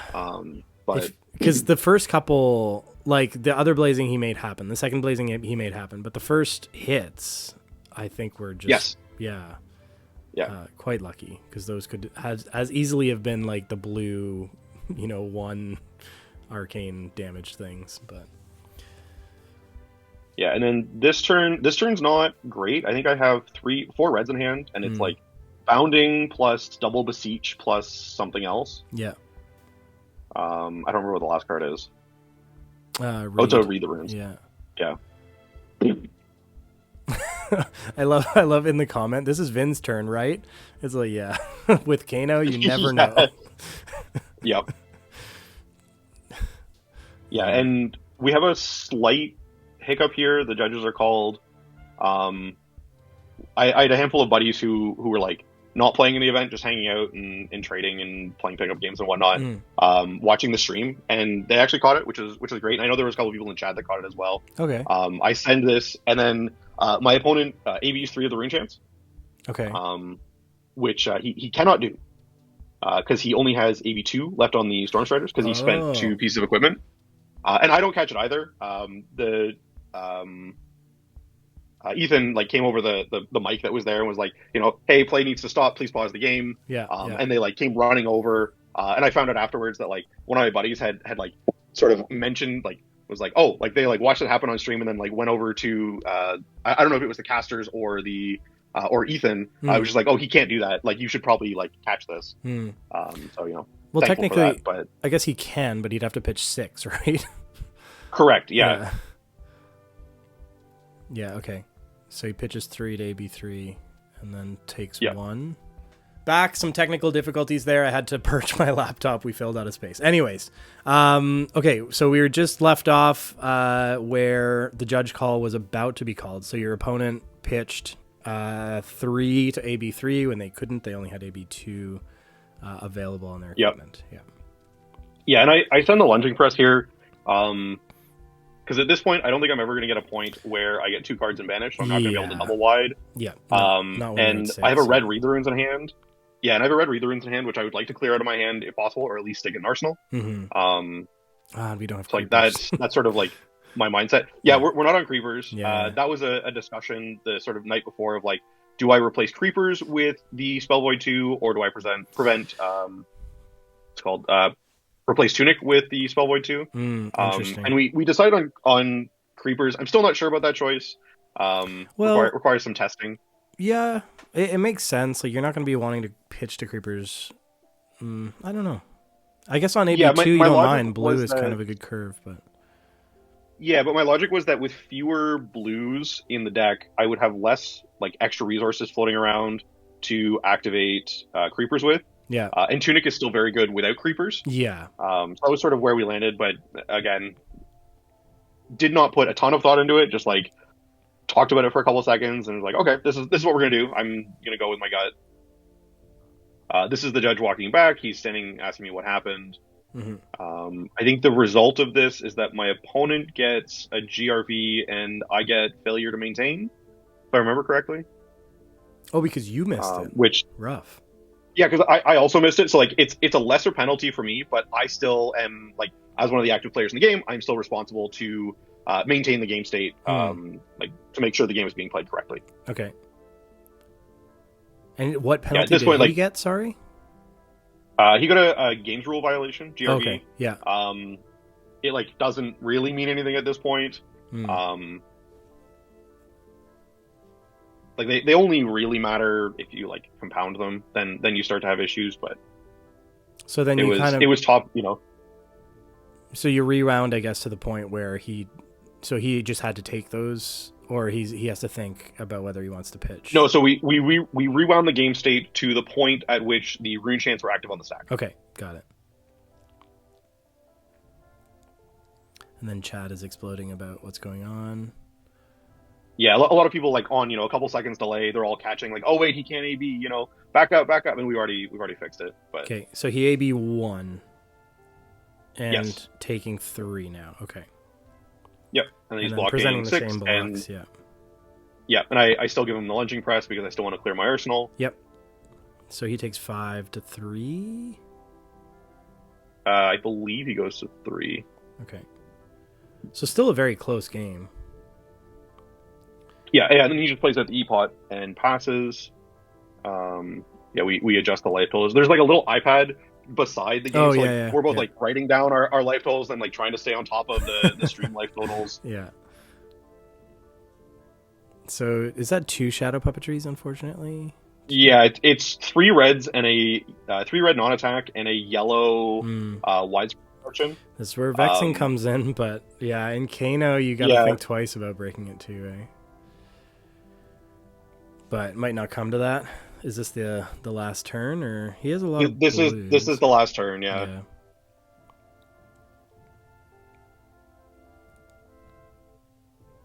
So like the decision I make here is that I can't give him full tempo. Mm-hmm. So I have to try to push, and I have to hope he misses. Yeah. Because this is lethal. It's not lethal. He can give me his entire hand, but then I have full tempo. And you still have 3. Like you still have Spell Void 2 and AB1. So like you Yep. can prevent 3 arcane depending on what like the composition of his hand. If he doesn't hit anything off the top, like you could like there's a world where you're okay, right?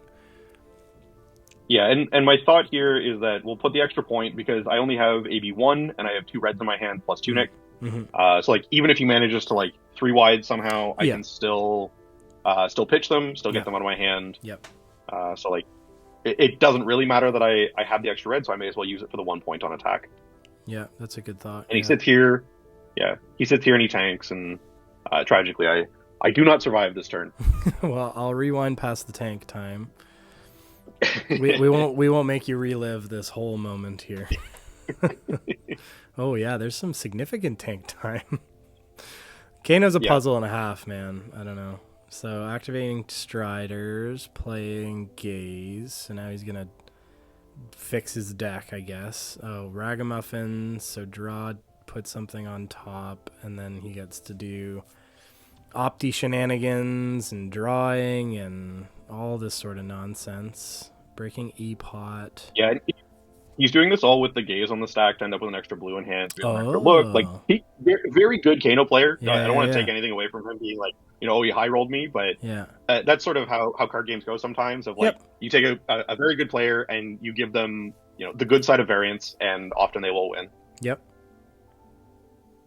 So here you prevent 3, take 2 to 4. Yeah, because this one opts.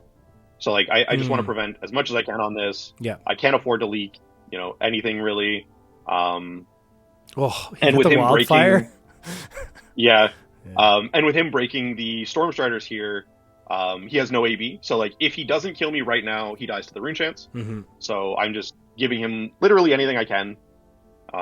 It was close. He sits in the tank for a second. Yeah. Yeah, this was no guarantee on his side at all. No guarantee, but like I'm sure he recognized that this was the turn to go if he had an opportunity to go. Yeah. Because if he let it wait longer, he was just going to fall farther behind, leak 1 point here and there, and then eventually just die to something. He finds a second Gaze here off of the first Gaze, and hits very well. He hits, I think it was Tome into blue, which is like exactly what he needed to kill me. So that's how it goes, right? Like you. If I wanted to play a game without variance, I'd be playing chess, and instead I'm here playing TCGs. Yeah, exactly. Yeah. Wow. Well, unfortunate to see our queen die in this fashion, but you definitely put up a fight, and you put yourself in every situation you could to kind of make this match favorable to you. I really like the decision of Spellvoid 4. Dance is interesting. Something I might have to consider. And on that note, I wonder if you would be so kind as to talk through some of my decisions. So the other thing that I meant to ask you earlier, and then I'll let you go, I promise, is what, so you mentioned that you kind of threw that deck together a little bit. And so, like, what are some of the things that you're currently reflecting on in terms of, like, changes? If there are cards that overperform for you that you're really impressed with, or cards that underperform for you that you're thinking about cutting? And if you're cutting, what would you sort of consider putting in? Maybe I'll throw your list up here first. Let me pull my list up. And you should be able to see it on the thing. Yes, well. I just got it on the other screen. Okay. Things that I'm like thinking about. Lunging Press is funny. Yeah. It was mostly there as an additional blue. Yeah. For the Kano matchup, for the new matchup, and for when I present more than 60 into games that I expect to go to like fatigue-ish. Right. I like want to keep my resource ratios like roughly similar. Yeah. I've always thought of the attack reactions as like cute cards as well. Like they're not. Yes. Yeah. So like I want to like sit down and look through all of the blues again and like think about what I like actually want in the Lunging Press slot. Lunging Press was mostly because I had a playset in the deck box in my bag and was like, I need a blue. Let's play Lunging Press. Yeah. So like that's sort of like where it is. I would have rathered spend some time and like work through like this or Shadow of Ursa or what is it? Oath of the Arknight, or like there's like a handful of blues that are like blue block threes that I would have like wanted to consider. But like this list was like sleeve it up at 10:30 or 11 after getting home from dinner and everyone sitting around the table and drinking. Yeah. Play like one game into my buddy who was playing Prism, one game into another buddy who had KO, and be like, all right, sick, deck's good to go. Write down the deck list, ship it. Yeah. I was gonna mention Shadow of Ursa just based on how you were talking about, because it's not the end of the world if New gets a hold of it, and it does. Like, it can come up, like, it does have some versatility there. Like, if you need to reload your banish zone or whatever to go for a wide turn. Yeah. Yep, and it can still kickstart turns that either like need a Funeral Moon or need a what's called, like, you can break Quillhand to make those turns more consistent. Yeah. So like I think Shadow of Ursa is very good. I probably would have played it if I had them on me, but I did not really want to, try to find a playset of Shadow of Ursa at 11 o'clock in Montreal. That's not something I want to do. Fair enough. So I threw London Press in the sideboard and called it good.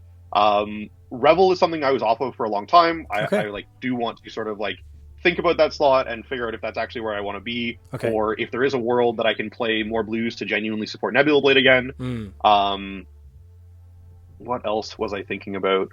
The other I was thinking about like the other Shadow non-attacks, because like blue and yellow envelop are like not good math wise. They're only like, I only play them because they fix hands. Yeah. But like the rate on them is not good, right? Like a yellow, it's a yellow 1 for 3 and a blue 1 for 2, which is like below rate, especially when they block for 2. Yeah. I know, but I like, unfortunately, the options for Shadow non-attacks are pretty light. You have like envelops, you have beseeches, you have shadows. Obviously, those ones like beseech and shadow are phenomenal. I don't think I would play less than 3 of either of them, especially after this event. I like had been on and off of beseech for a while. Okay. But this event, like beseech, I don't think I'm going to play less than 3 now. I think that the card is sort of locked.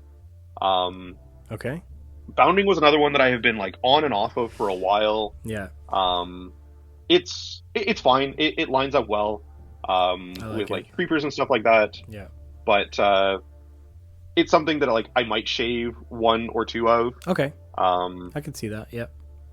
I can see it as a 2 of. I mostly ended on like a pile of 3 ofs, with like I think Revel being the only weird one just to fit in an extra equipment piece. Yeah.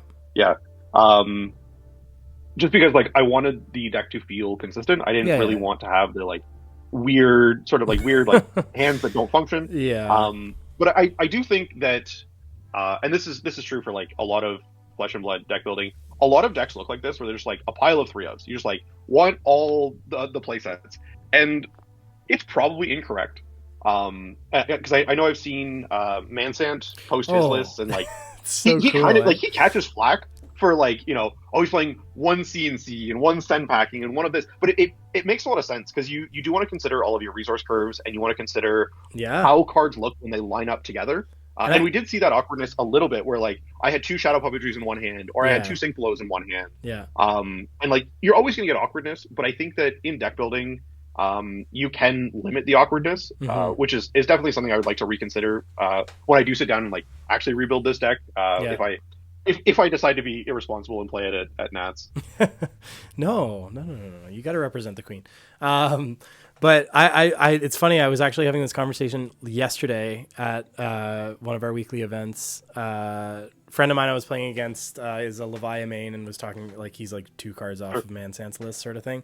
And he was showing me the list. I was going through. I was like, man, like I think it really it speaks to like seeing those 1 ofs and 2 ofs. It speaks to the level of refinement in that deck. Like somebody who's been on a hero for the longest time and has developed it, and like like refining it to the point where you have these 1 ofs and these 2 ofs that play a very specific role in the deck. So I think it's really cool to see that kind of thing.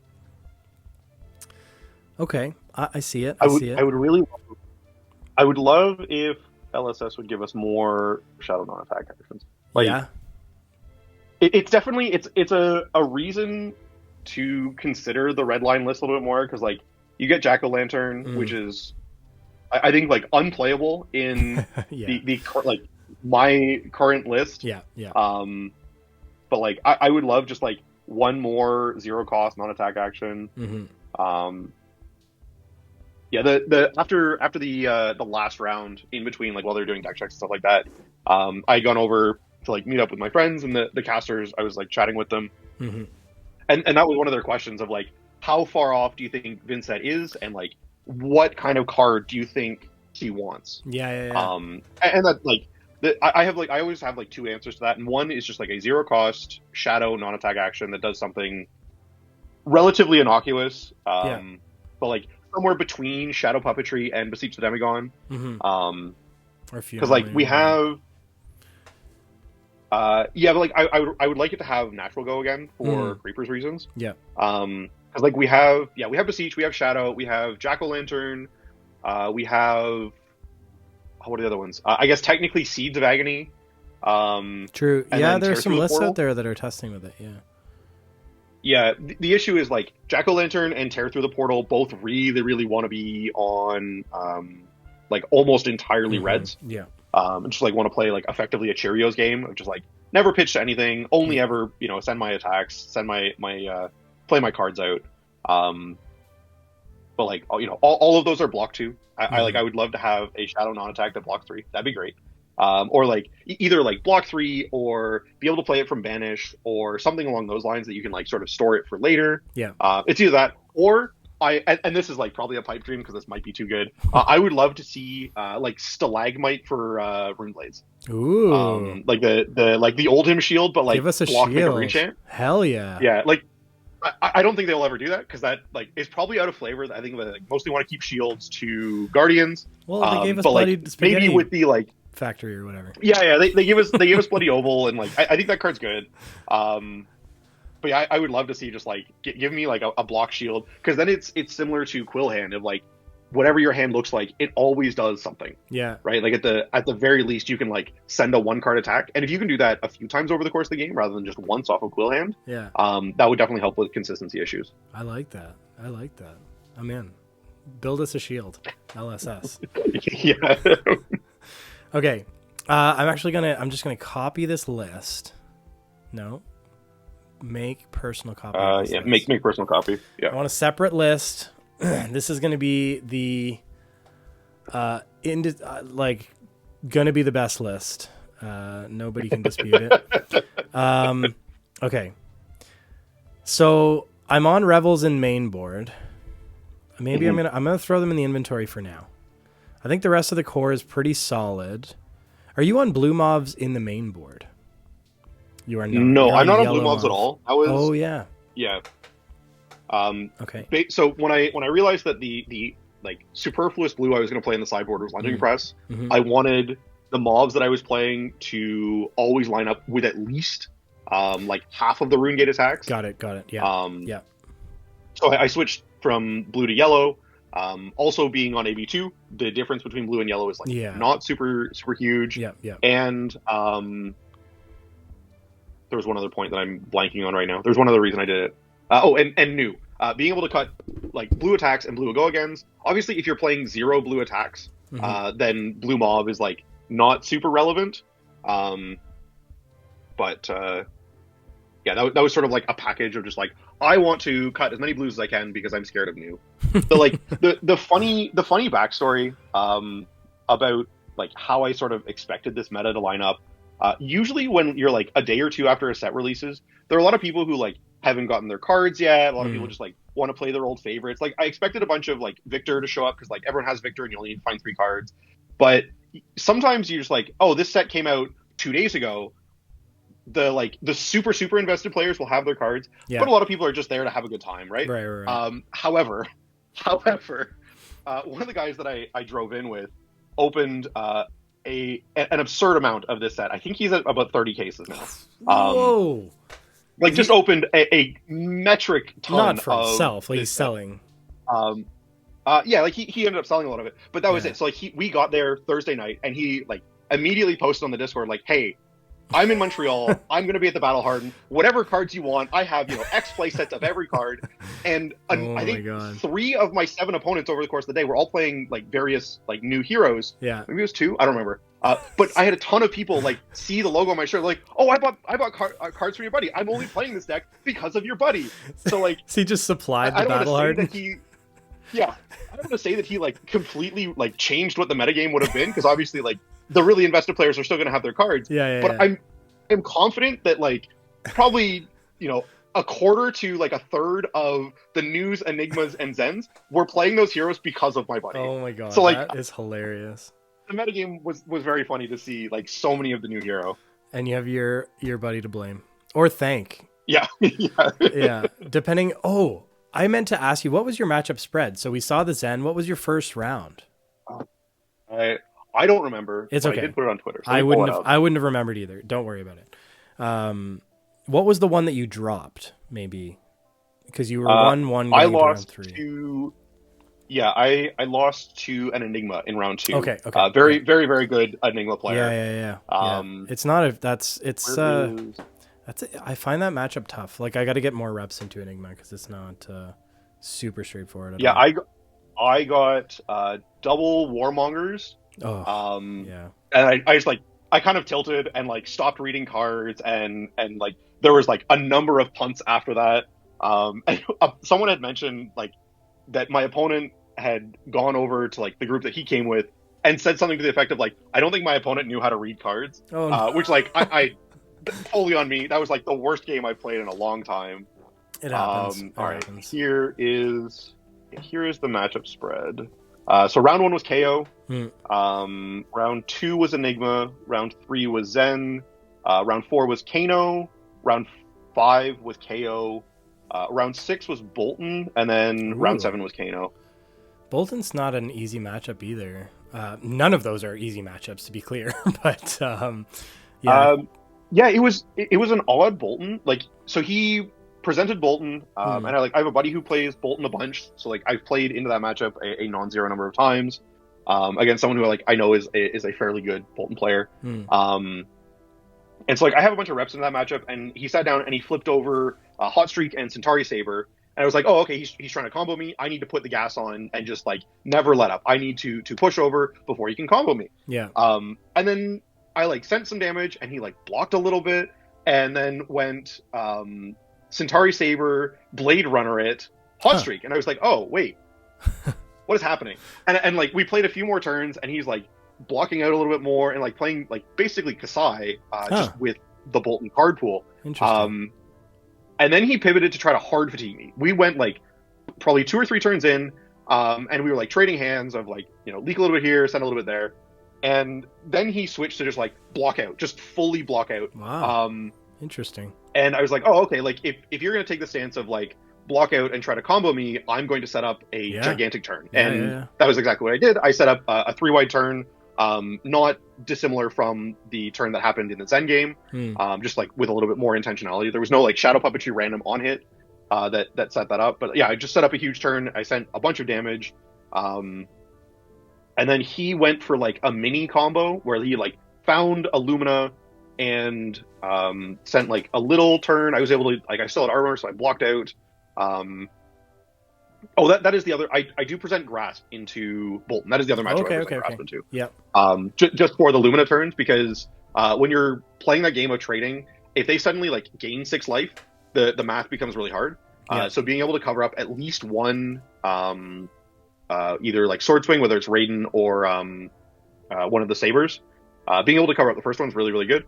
So yeah, he had like a mini combo turn and put me to like 4, and then I was able to like strip his whole hand and walk him down from the Vynnset text. There was like a cool line where he was at 2, and I guess he like in his head he still had 1 turn left, and I was able to play Shadow, make it unpreventable. And he was like, okay, take the first one. And I said, okay, in response to the second one, I'm going to play this Funeral Moon out of my hand, pay a life to Vynnset again, and kill you right now before you get to set anything else up. So like that was pretty cool. Yeah, that matchup was super tight. The guy was super nice. I played him earlier in the weekend. What else happened? Kano, the other Kano was a local. He had come out with some other people. Super nice guy, good Kano player. And yeah, the KOs are just a race. Because he was the best, like the de facto best deck through the heavy hitters meta, I think I've played more into Yeah. KO on Talishar than anyone else. Yeah, Hold on, let me. I can actually tell you the number. Oh god. Because it's all on the other list. Yeah, I was just looking. I've got like 300 matches. Oh my god. And okay. Yeah. yeah, I think 30 or 40 of them are into 30 something are into KO. So I've played more into that matchup than anyone else. Yeah. But okay. yeah, Talking so through definitely knew how to approach that matchup. Some changes here. I brought Vex and Quill Hand up. Default, we're trying it out, which means I need a higher volume of Envelop and Darkness. So, Art of War I don't think you need the blue. Okay. I do think you need some number of yellows, though. I agree. Art of War is too cute. Swarming Gloomveil is fun, but I don't know that it's a card I need to be playing. Especially, I think that the math on Swarming and Beseech are pretty similar because on the average turn, Swarming is still going to be a 3 power chain extender. Yeah. So you miss on playing Beseech, you miss on the potential for an extra point of power on the Swarming, but you gain the Vynnset trigger, which is usually worth a couple of points as long as you line it up with a relevant on hurt. Obviously, the downside is it doesn't block as well. So if you are playing Beseech, you need to commit to being a little bit more aggressive. But it makes 2-card hands still very good. I also don't think I said it out loud, but I pulled Sigil. Oh, we're back on Reduce? We're back on Reduce, baby. We're giving it a try. I have Shadow Averser in sideboard. That's where I'd be playing it as well. Yeah. It goes in sometimes, but it's mostly just like a titanium bauble with extra text. Yeah, I think it can definitely play to your advantage. I think I just want to make sure I'm on an okay volume of blues. If I'm going up going up to 2 yellow envelop for now, I think. We're at 79. I need to find room for Beseech. I also brought Widespread Destruction down into inventory when I brought the blue whales back. Because I don't know that, it's tough trying to find that, critical mass of RuneGate cards. How many RuneGate cards do you need to make the deck work sort of thing? And finding I thought blue whale is just more, relevant more of the time than destruction.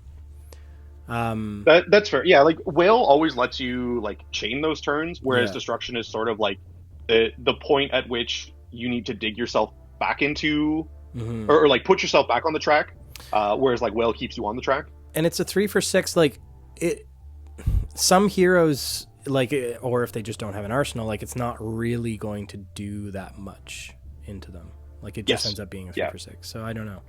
But I have it in inventory for now. I have my yellow mobs in inventory. I need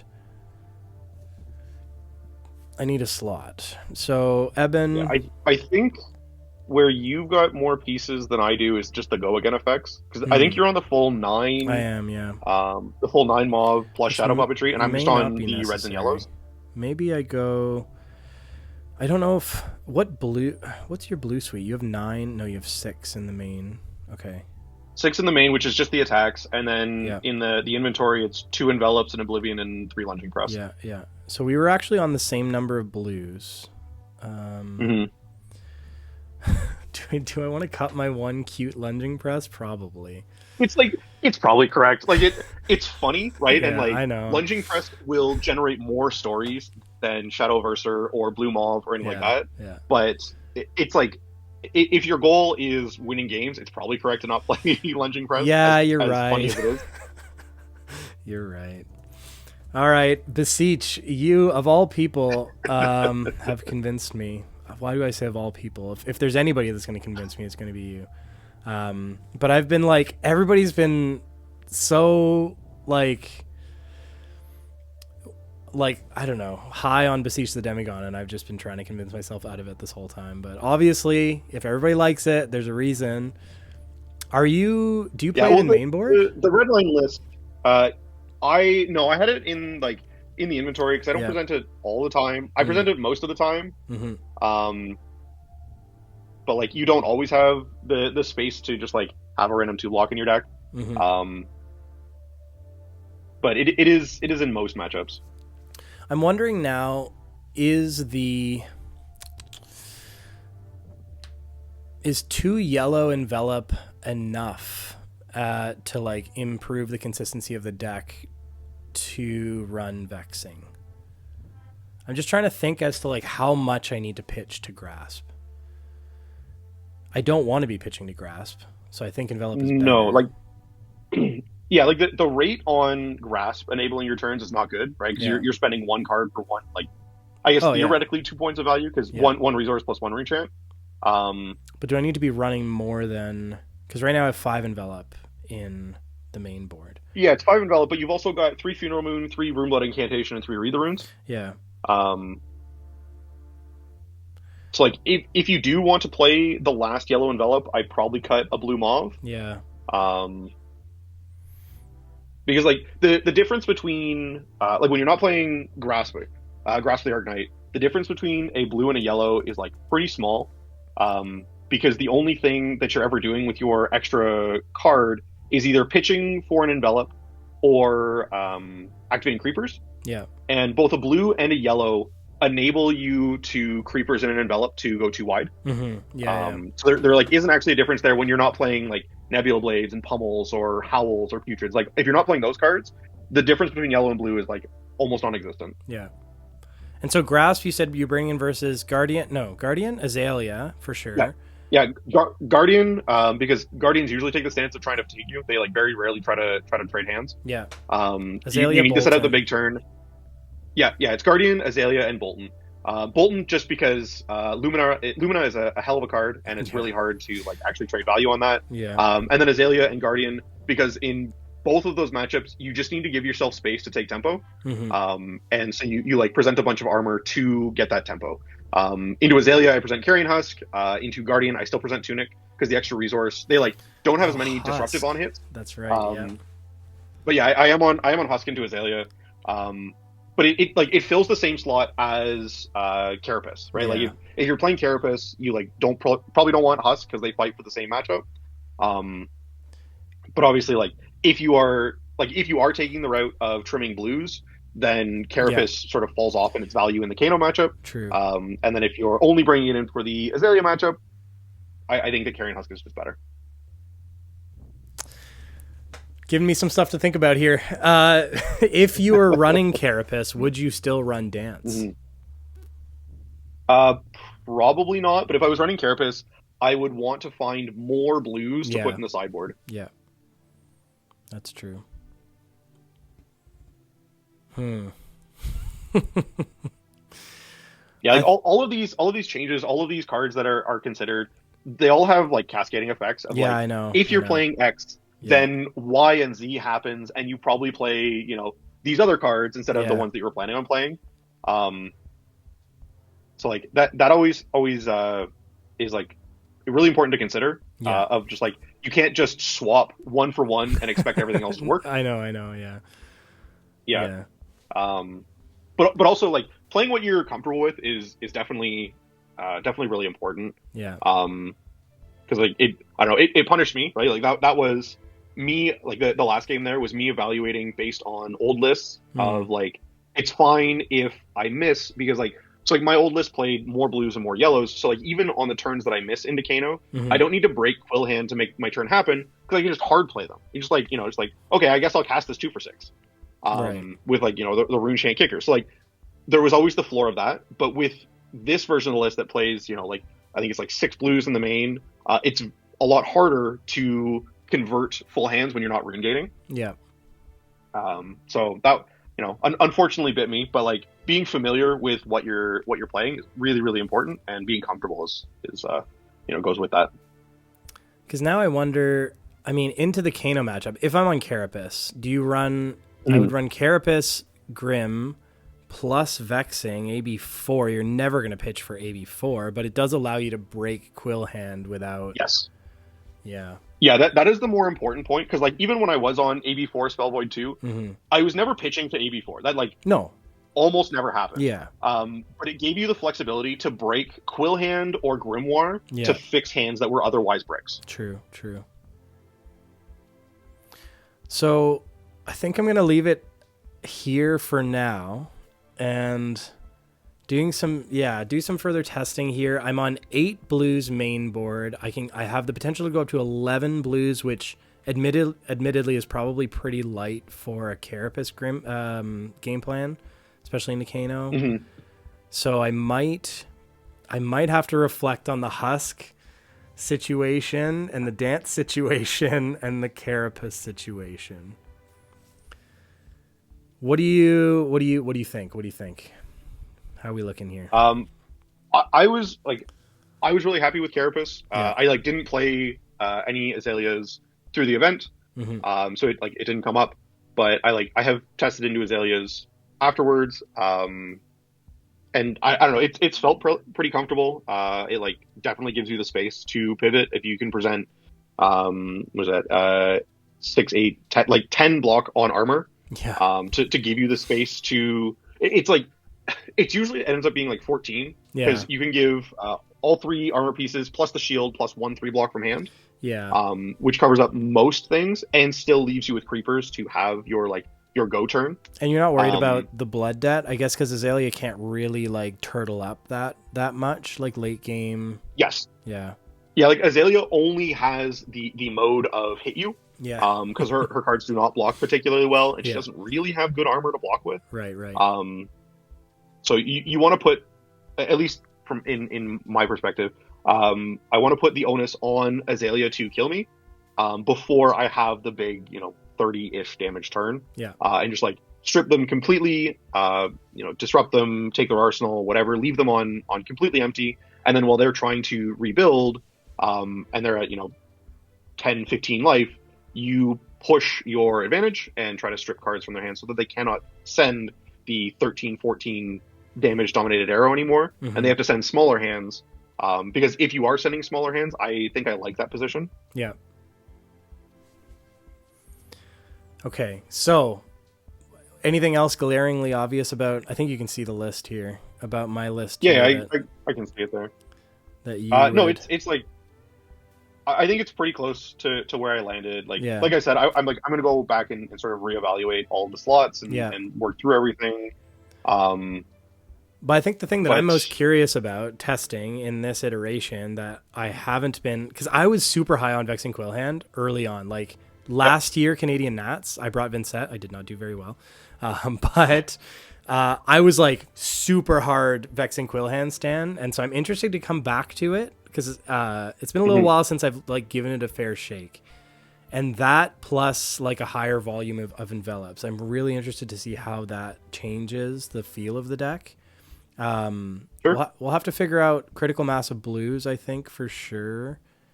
And Beseech, I'm interested. So for aggro straight aggro game plan, Beseech come in, Revel come in, Mauve come in. That's 7. Plus, you got 51 in the main. I have 50 in the main. 50 in the main, sure. So maybe Shadow 1, 2, 4, 5, or Destruction, depending on the matchup. So it'd be Beseech, Revel, Mauve, Destruction, or Mauve, Shadow Averser, and then my one of Lunging Press, which no longer exists. Yeah. Yeah, I think it's probably just the attack, the go again, and then Revel, Beseech. Yeah.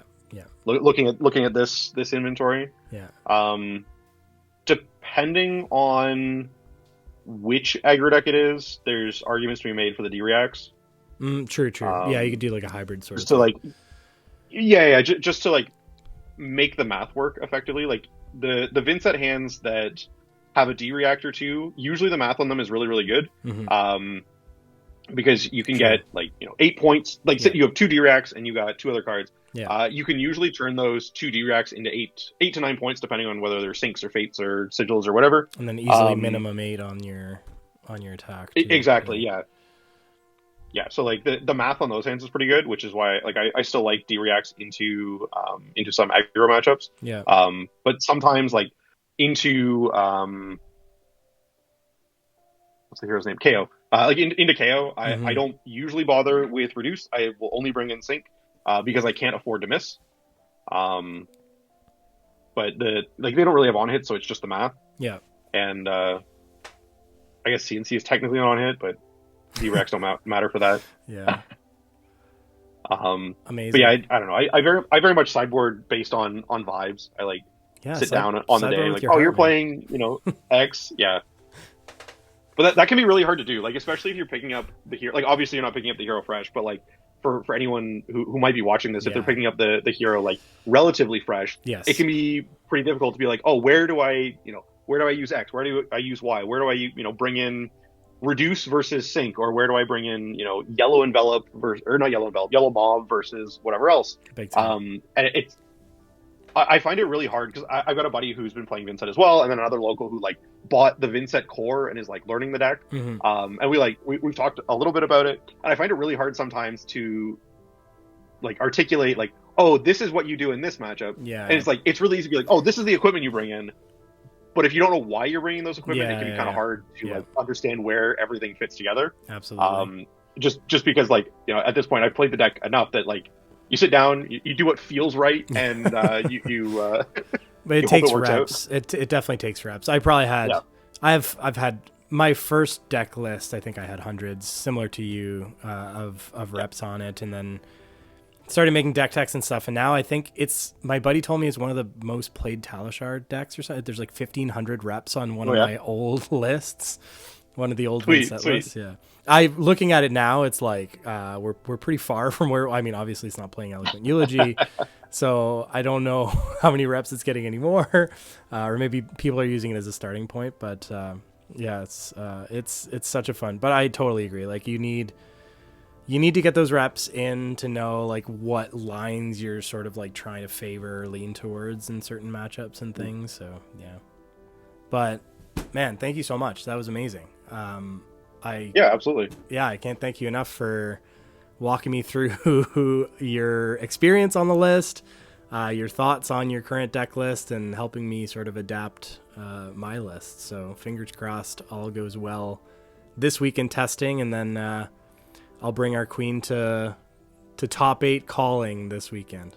That's the dream, right? That's the dream. I don't have my spaghetti shield though, so I don't know. I don't have I'm not channeling the power of the spaghetti monster like you are. So send me the good vibes. Yeah, all the best, of course. It's what, a week and a bit off? Yeah, we leave Thursday here, but I think the calling's actually Saturday. Friday, Saturday. It's stapled to the US Nats, so we're traveling down. Obviously I can't compete in US Nats, but the calling is probably day 2 of US Nats. So I want to say it's Saturday, but I'm not 100% sure. Yeah, because I think we come back on Sunday, unless we day 2. Yeah, well, everyone in the car day 2s. The worst is when you're going to one of those events and only like one person day 2s, and everyone else is just like sitting around twiddling their thumbs. Like there's gonna be side events and stuff like that, I'm sure, but that can always be a little rough. No, but I think everybody in the car agrees that it's worth hanging out if somebody day 2s. So yeah, just cheering them on from the sidelines. But anyways, thanks so much, Niko. I really appreciate your time.